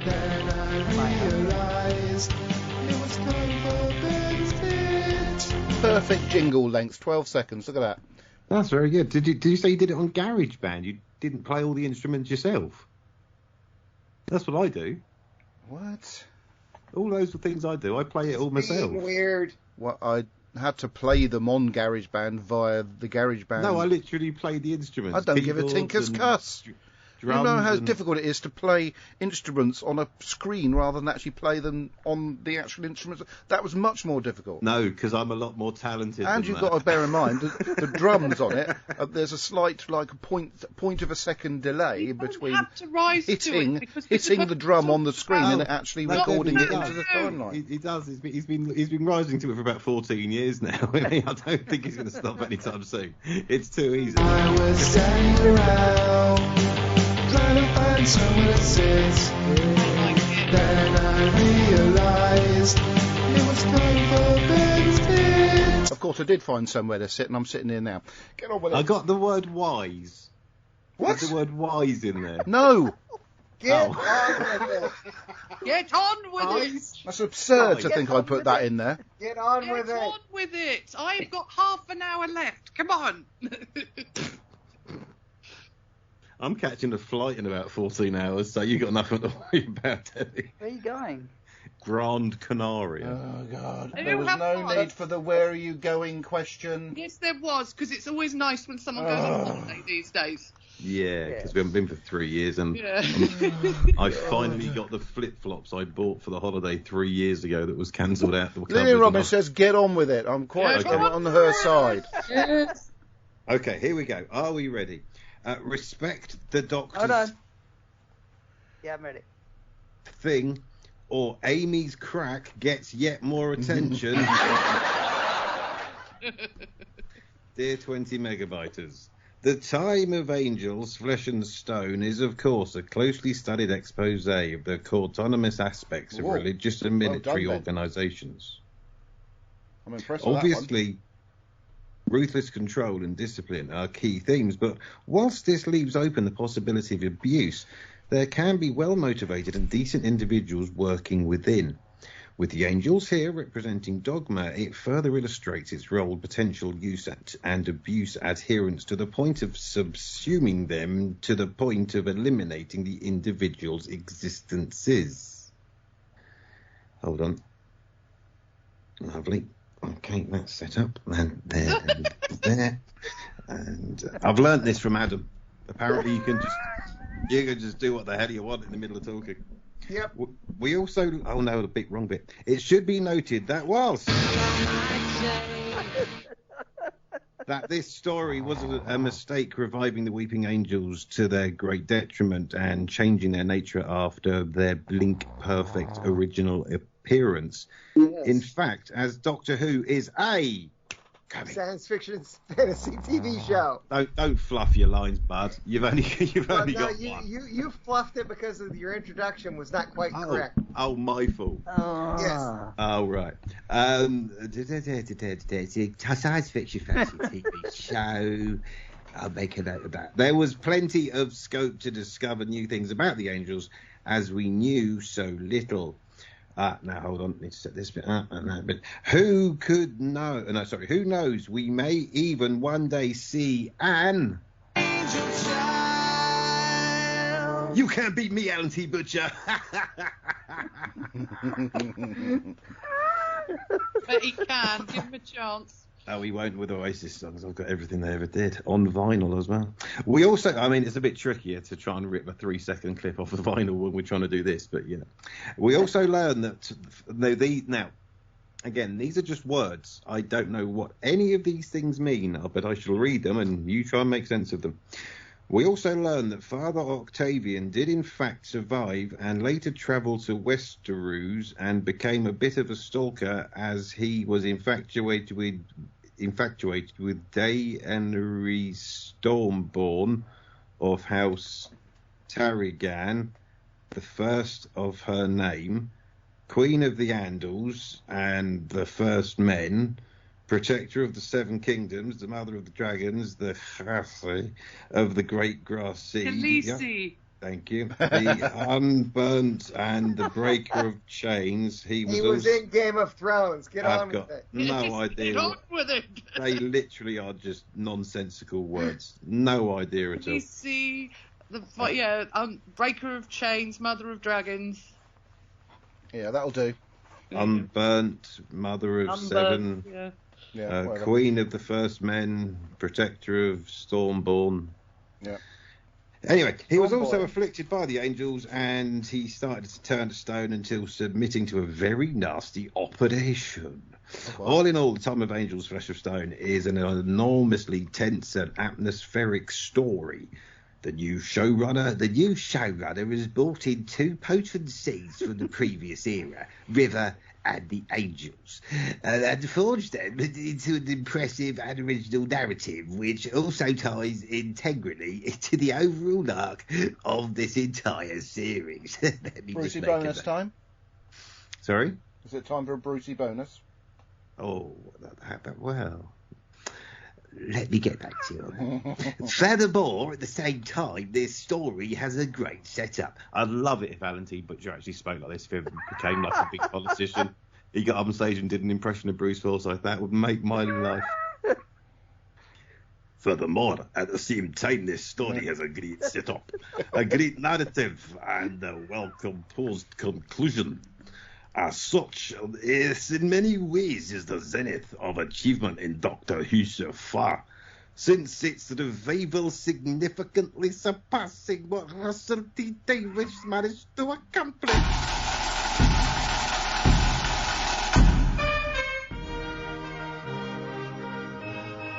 Oh, sorry, I thought you might want some Scottish music to go with your... This golden age has mutated and is now in full flow. This production is demanding great performances from all the cast for this tale, and deliver exceptionally. Visually, the episode is equally outstanding. The story is perhaps about a quarter of an hour too short, as this would have allowed time for some padding, and people could have given something real to complain about. Oh, I've gone to Billy Kirkbride. Next up, Doctor Who and the Venetian Peasants Squiz. I can't even read that word. Oh, sorry, did you say silence or silent? Those are my thoughts. The Councillor, Alan T. Never going to be Prime Minister. Butcher! Ricky! No, he's not, because he's with Labour. Okay, he's going to be Prime Minister one day. It's going to be brilliant. Well, the world would be a much better place, because obviously he'd sort the BBC out and just put a BBC Doctor Who channel on instead of BBC 3. Yeah. Right, okay, right. Where are we now? 8:30 is doing my head in. So next part of the show, Ben's going to whip through his sort of quizzy thing. My quizzy thing? Oh, right, okay. I need my penny thing and to take off... In the meantime, you're going to go and fix the Podbean entry. I've done that, for Christ's sake. How many times do I have to say? Oh, I didn't know that. Let me look. Have you done it? Oh, you did. Gang. Do we remember the rules about not talking? Yes. Robert Venetian says definitely need to see the whole outfit. No, the rules about not talking over the theme. It's very important. You don't get it on Bullseye. You don't don't get it on Bullseye. That's the wrong one. You don't get that on Bullseye. Rock Disco Radio Studio 1. The game show nobody's talking about. This is How Aged Are They? How aged are they? 12. How aged are they? 82. How aged are they? That's what the game's about. Yes, it is. How aged are they? I know. How aged are they? You tell me. How aged are they? Get ready to find out. Here's your host, Ben Sutherland. Hello and welcome to How Aged Are They, the Doctor Who actor who's recently had a birthday guessing game quiz. Still the main and only reason for listening to the 20 megabyte Doctor Who podcast. The rules are simple. 3 rounds, 3 Doctor Who actors with recent birthdays. Contestants guess the age. Points are given for accuracy. Winner has the least points for false. Rewind that bit. For full rules and T's and C's, check a previous podcast. There are rules which may or may not be implemented, if remembered, so no one tries to spoil the, it says here, fun. The weekly scores and winners' bonuses are hopefully being added up by Kirby, and the winner will be crowned at some point. But before we play How Aged Are They, let's quickly meet this week's contestants. We have Adam, who holds a chicken in the air and sticks deck chairs up his nose. Mary bought a jumbo jet and then buried all her clothes. Debbie paints her left knee green and then extracted her wisdom teeth. Robert formed a string quartet, and Kirby pretends his name is Keith. Hold on, that deserves a... Those are our contestants. The scores after a few weeks of playing sound like this. Enough faff.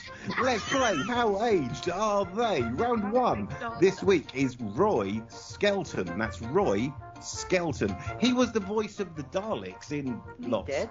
Yes, he's dead, yes. He is, as Robert, I think it was Robert, our Australian correspondent, correctly said, he is unfortunately dead. But we are guessing how old he would be if he were still alive by some miraculous thing, as he's not breathing and his organs have probably stopped working. Skeleton. So, anyway, Roy Skelton. Very good, Kirby. How My God. are they? We'll start, as ever, with Adam Edna Pearson. 95. 95. Debbie. 90. 90. Mary Blitz Lang. 88. 88. Robert, Australian Buddy G'day. 84. 84, says Robert. And finally, Kirby Hartlet Flown. 91. 91? Yes. That's a good guessing game. Let's have round number 2. Round number 2, the actress is Bonita Melody Lysett Langford, or as we know her, it's Bonnie. Bonnie Langford was born on the 22nd of July. She played Melanie in Doctor Who for a long, long time. 22nd of July was her birthday. But how aged are they? We'll start with Mary. 50. We'll move on to Robert. 54. And next, it's our Bud Curbs. Huh? Me? Yes. No, the other Kirby on the podcast. 59. 59. Okay, Adam. 61. 61. And Double. 58.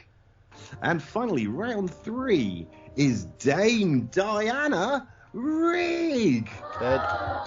Dame Diana Rigg played Mrs. Gillyflower in The Crimson Horror. Her birthday was also the 20th of July. She's also no longer with us. Thanks for not pointing that one out, Robert.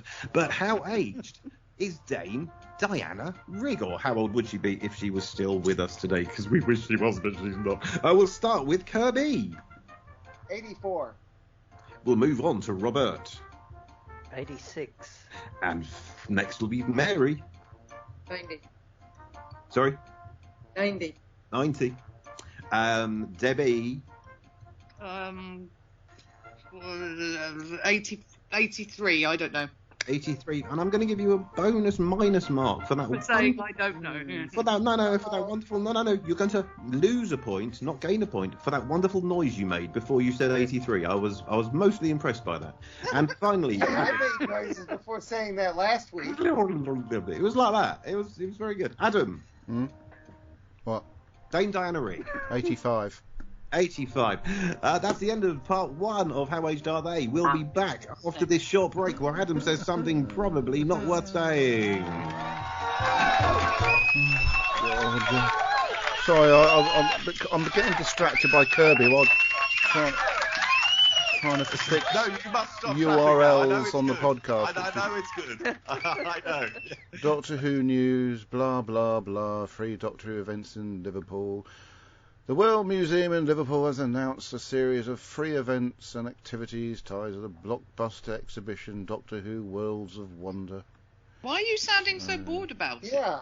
I've lost the will to blimmin' live in this bloody show. Doctor Who magazine. So close you can have there's Daleks on the cover of Doctor Who magazine. You mentioned Daleks and perked up somewhat. Did you notice that? Episode issue 580. I'm not quite caught up with it yet. Not too far off it though.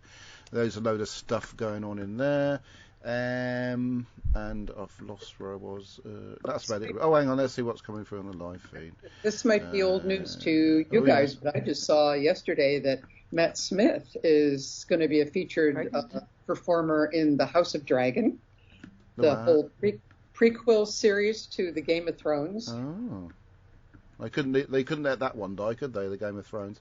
I will say, with regards to the news, and rather exciting for us, I might have alluded to the fact that we were going to London Comic Con in November and to Wales Comic Con in December, and Christopher Eccleston has been announced as a guest at Wales Comic Con in December, just on the Saturday. So if he does make it, it'll be quite exciting to be able to meet him and the lovely Eve Miles. Miles,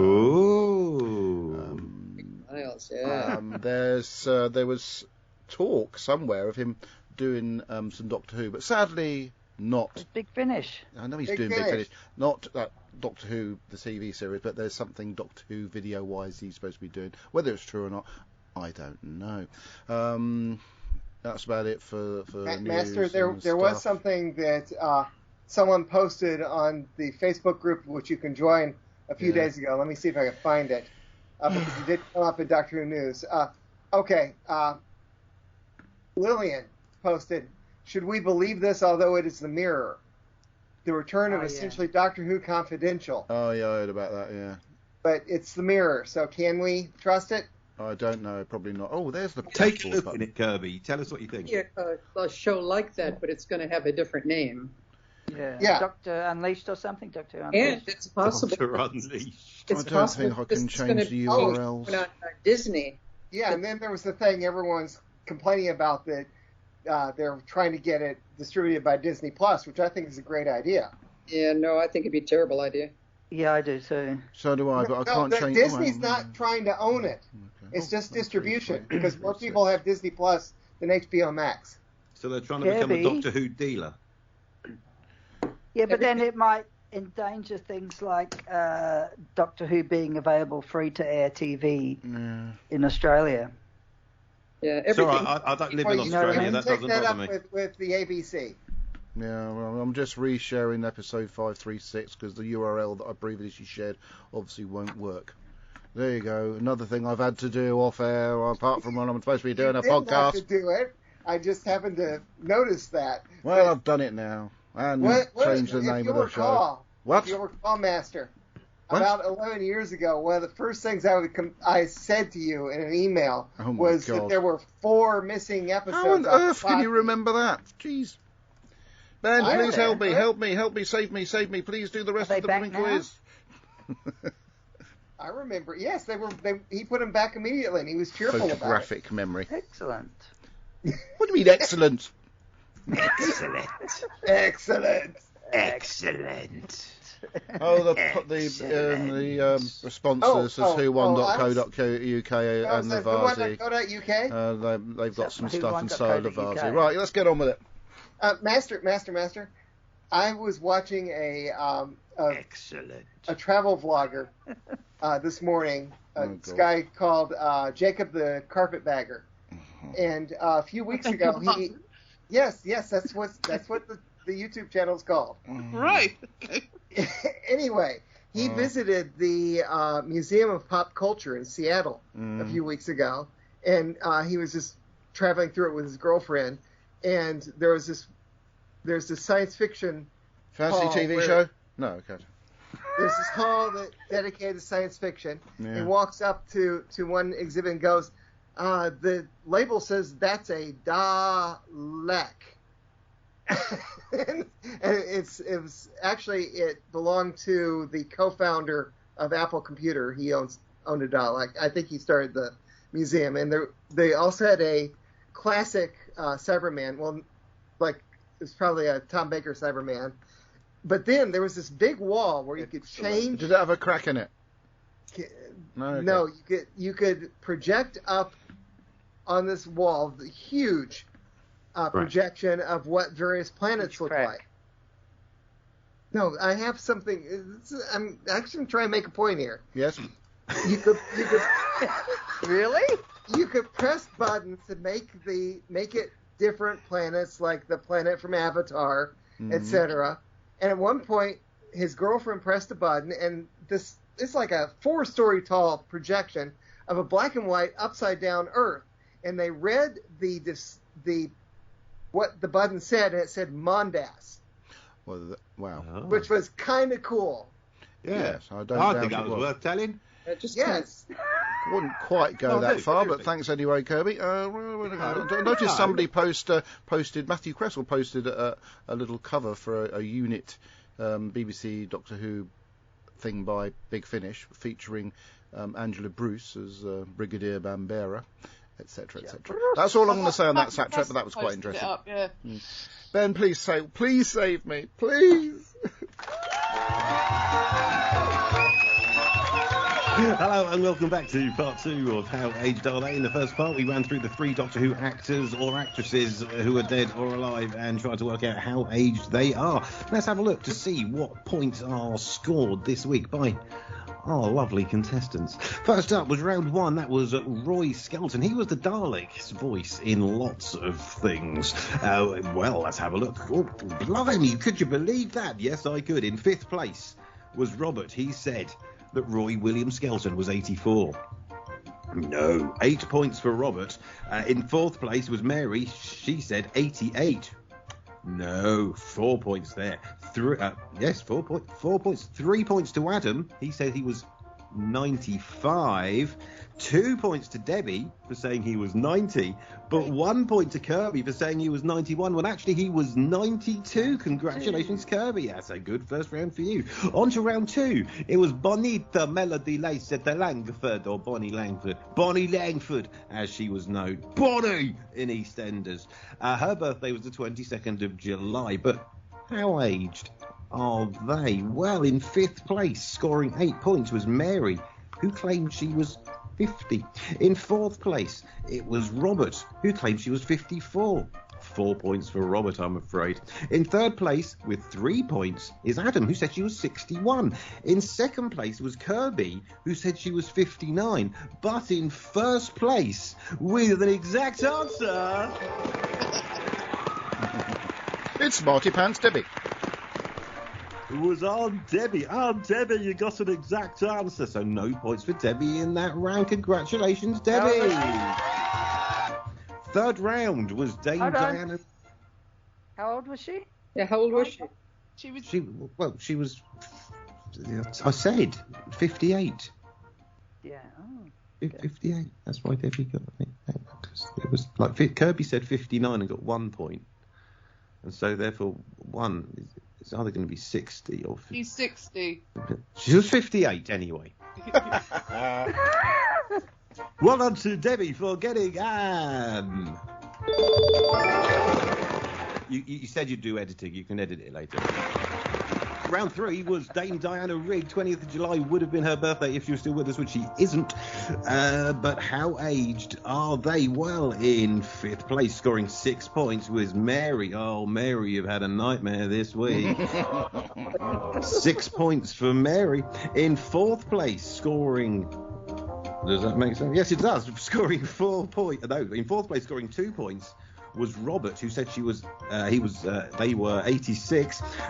In joint 2nd place was Adam and Debbie, saying she was 85 or 83, both 1 point there. But with an exact answer of 84, that's 84 is Kirby! Which means this week's total scores look like this. I'll read them out. In 5th place, it's Mary with 18 points. In 4th place, it's Robert with 14 points. It's going to get tight at the top. In 3rd place, with 7 points, is Adam Imelda Pearson. In 2nd place, with 3 points, is Debbie, and this week's winner with 2 points is Kirby Bartoletta Salona. Thank you very much for listening, watching, and taking part. We won't be here next week due to the fact that I'll be on holiday sunning it up somewhere in, Africa, kind of like region. It'll be really hot, so I'll see you all in a couple of weeks when I'll be a lot more dark than I am. That's not racist. I'm saying I'll be suntanned. I wasn't making any kind of judgment on whether it's good or not to be. I was just saying I may be suntanned. If I am, you may not recognise. But I wasn't saying you wouldn't recognise me because I was. I'll see you in a fortnight. Bye-bye. Yeah, Adam, unfortunately, I'm not going to be able to be on next week because I'll be in Lymington. That's a weird. I'm pretty sure Reese wouldn't have had that one in his book. I don't even know if Reese knows where Lymington is. To it, but I'm going to be in Lymington. Oh, excuse me. I love Lymington is closer to us than Freshwater. But yes. I know, it's weird, isn't it? I thought you were going to say Gran Canaria then. I was going to say, who got a geography A-level? I can picture the Isle of Wight when you fly over it. Eh? Moving on to the next segment before I take root. Joe.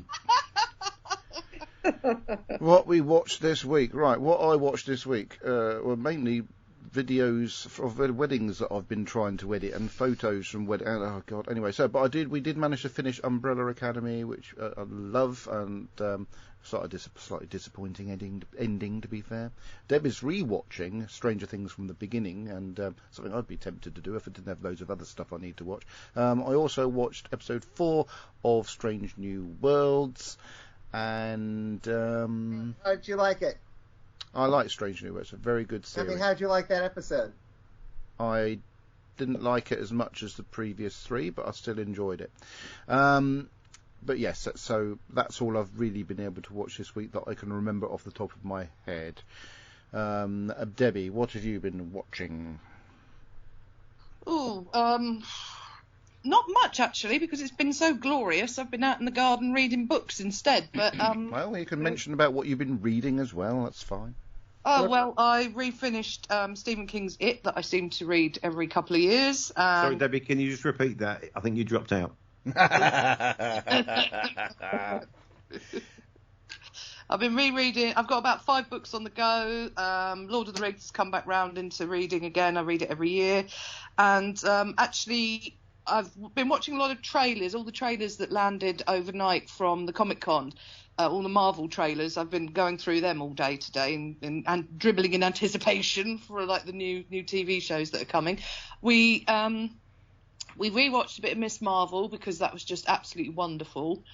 And Isla's been watching a lot of SpongeBob, so I've been enjoying that side of things quite a lot as well, because I can't get enough of that cartoon. That's hilarious. And what else have I been doing? And yeah, just quite a bit. Doctor Who, actually. I've been watching some classic. After Matthew put up the post about Bombera coming back, I've been rewatching some Sylvester McCoy. So yeah, enjoying that. Yay. Why, thank you, Debbie. Kirby, what have you been watching? I haven't had as much time this week. I've made it up to the end, to the next to last episode of season 3 of Stranger Things. So cool, I'll probably finish season 3 tonight. Are you enjoying it? You should say that. Deb is love actually, it. When I you passed wouldn't get worried about it. It was like, yep. Yeah. And the other 2 just finished season 4 this morning. The other 2 daughters who still live in this house. They're advanced review. But no, when I went through to make myself a cup of tea just before we did the show, Deb was actually watching the first couple of episodes of Series 3, so you're quite close to where she is at the moment in regards, but she's already seen them all. It's quite interesting seeing, obviously, my old mate David Harbour in a slightly larger state. Anyway, where do we get up to? Is that it, Kirby? I do apologise. Yes. I interrupted you. Yeah, that's pretty much. Then. I've been busy. Ben, what have you been watching? Not a lot. Lots of darts. It's been the World Championship. No, not the World Championship. The World Darts Throwing thing. It's a it's in legs. It's just in the legs. It's not in the legs and the sets. It's the as he quickly goes. It's the World Match Play Darts, obviously, and it's the final in about 10 minutes times. And I've still got to go and pack my suitcase, so I'm gonna have to go in a minute. So we're gonna have to rip through this. A little bit of cricket. And not a lot else. And due to the fact that we're talking about it, I've just remembered that I haven't downloaded the last episode of Obi-Wan to watch on the plane tomorrow. Ooh, so good. I'm not currently doing that. Okay. Yes, you were talking about sport. The other thing that's really been taking up my watching time, apart from Swamp Murders, which is quite a good series on Discovery Plus, is the Women's European Football Championship. Don't care what Ben says. I think women are great at football, and they're a bit more honest than men.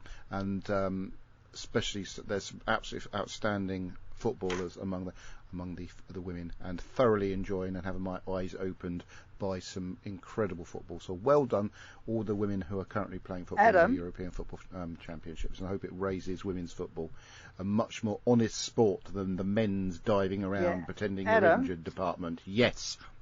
You know Sam Kerr?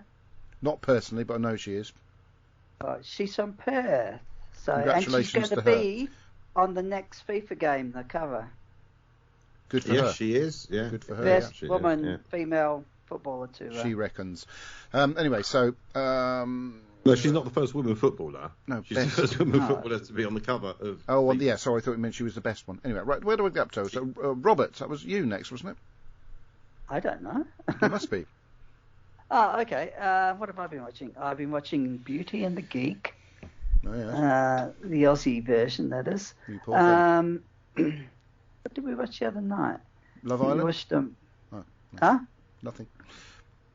I'm just trying to think what we were watching the other night. We were watching a movie. TV? You were watching something. You should write these things down. Something. Is that the Beatles video? Shouldn't I? Something in the way. Oh, yeah. I watched the first episode of Floor is Lava. Oh, the first episode. Which one? Series 2? No. Series 2 or Series 1? I was going to start watching that, and I was talking to my girls, and they said, we saw it. It's okay. Well, that's all right. It's not rubbish. It's very okay. Quite good to me, then. A bit of silly fun, isn't it? Yeah, Alan T. Butcher says he's been watching Neighbours. I can't wait to see Kylie and Jason back in Neighbours. I'm really thoroughly looking forward to that. I just go out on my back porch and I look one side and I've got a neighbor there, and I've got the other side. Oh, jeez. Do they bring you hot pot? Robert Vance Jr. says he might go back and rewatch Buffy the Vampire Slayer. I might go back and watch Neighbours from the start. He's also rewatching. Wow, that took a few years. Blimey. He's also rewatching Angel and can't get into Ms. Marvel. I might start doing a Neighbours podcast where we talk about one episode every podcast. No. Oh my God. Robert Vance Jr. said, this is a while back, that Alan T. Butcher, love your feedback, most challenging for some people to read. So have a go, Robert, and send it in. And then definitely need a picture of that whole outfit. I'm flirting with Lillian. Hashtag Lillian's legs. Sorry, Robert, carry on. Carry on, Robert, sorry. I think that's about it. I can't really think. Besides, watching myself. Oh, yeah, some episodes of the new Avengers. Oh, my goodness. I love the theme tune to the new Avengers. Very,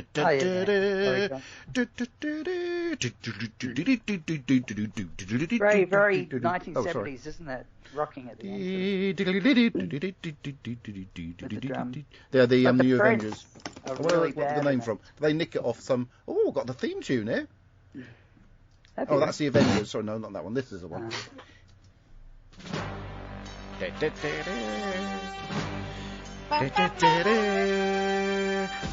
Just vision of Joanna Lumley with that sort of weird pudding basin hairdo she used to have. Oh, God, Joanna Lumley. Oh, she's worse than... And Gareth Hunt, who used to be in Doctor Who.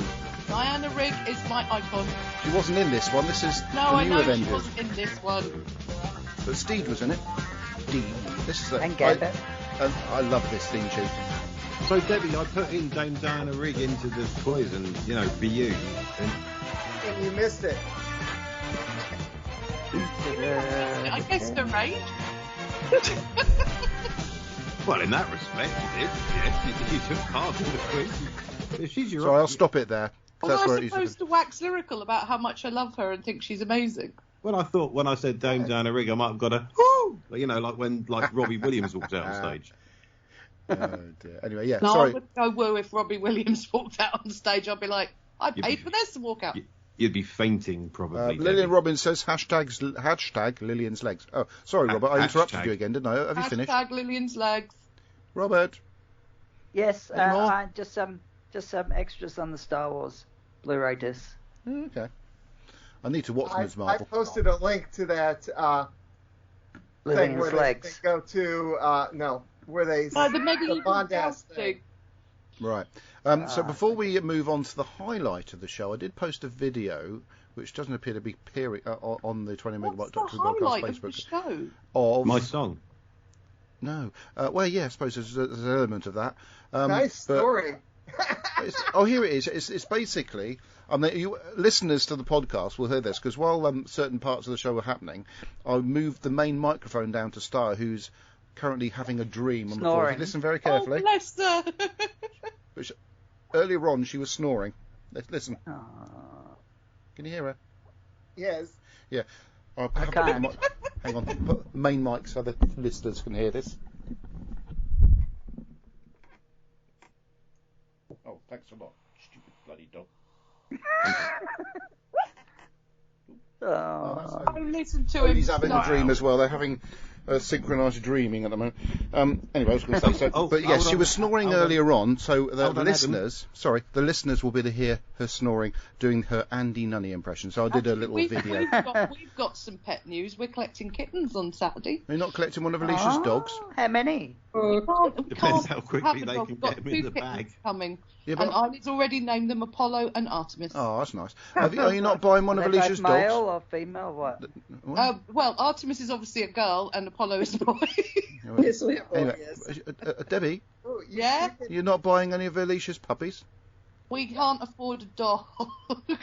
Yes, dogs are expensive. Especially the you big can ones. actually, on the Facebook page, which you can join, you can actually click on that hashtag, and the fifth one down is Doctor Who related. What? Okay, right. I can't have a dog because I can't walk very far. So that makes sense. That makes sense. Good excuse. I like that one. No, it's the proper excuse because it will be left up to me. Stacey at work is having one of Alicia's puppies. She's already named it Bonnie. One of Alicia's puppies. They're beautiful. I'm not sure I'm very comfortable with you talking about your daughter's puppies.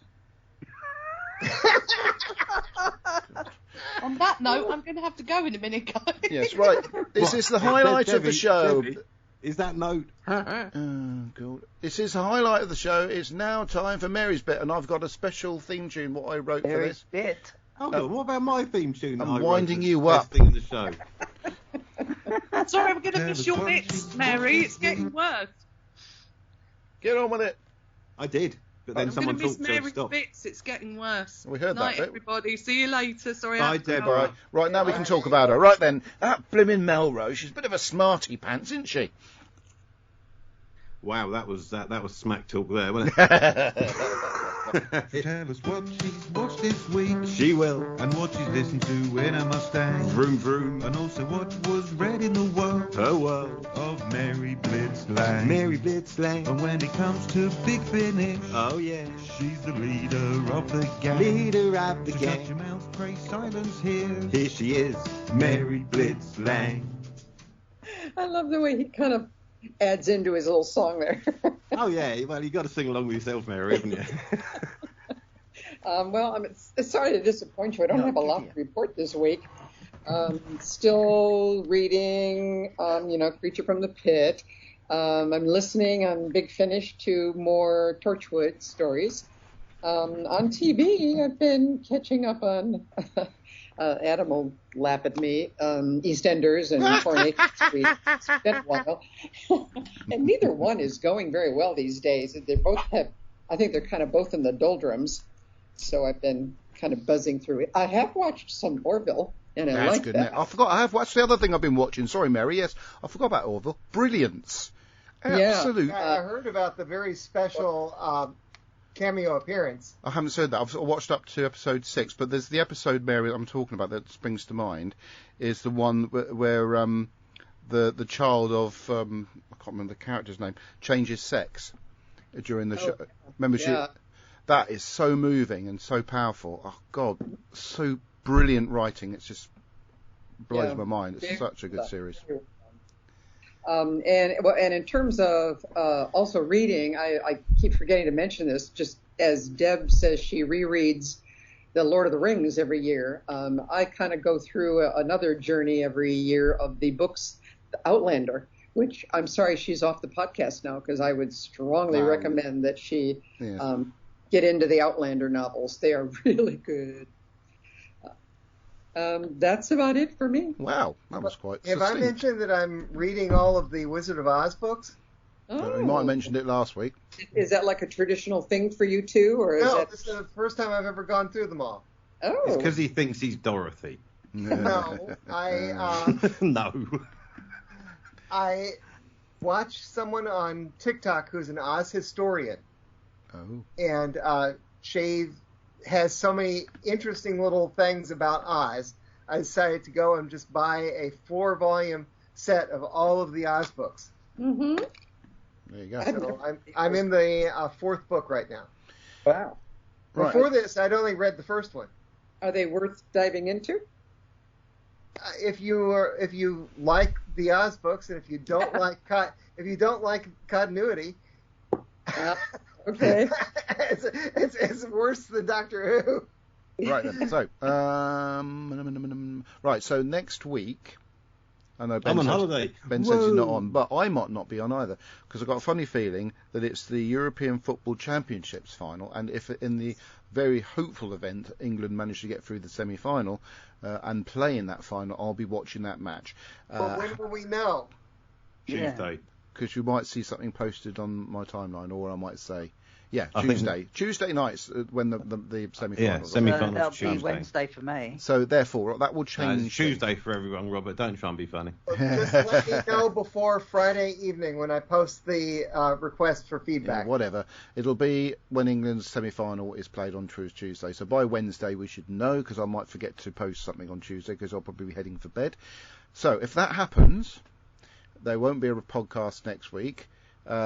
Or the week after, because I have a job to do on Sunday evening the 7th, and we won't return, therefore, until the 14th of August. Oh, wow. It's like a summer holiday for us. Wait.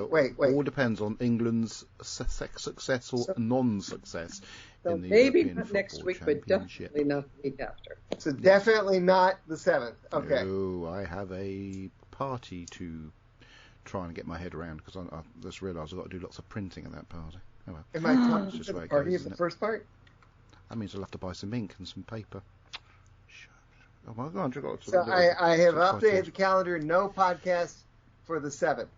Definitely no podcast for the 7th, unless something disastrous happens to the poor people that I'm going to. Hopefully that doesn't happen. Robert Vance Jr. says, bye all. Have a great week, everyone. Same to you, Robert. Have a nice day. Thank you. Yeah. Until next time, when we will supposedly, I say next time, notice this, I'm not saying... Whatever that is. It will be Vampires in Venice. Yes. Oh, I can rip that one apart. One of my most favorite speeches is in that one. But yes, Vampires in Venice, there are things to pick holes in, I agree, but there's... We've done this podcast for 12 years, there's things to pick hole in every single Doctor Who story, even the best ones. Yes. So until next time, thank you for listening, watching, taking part in the show. Please continue to do so. Goodbye. Goodbye, Fancy Pants. Scarecrow. Yeah, we had a laugh.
20 Megabyte Doctor Who podcast is an APV Services production sponsored by whowon.co.uk, lavazi.co.uk.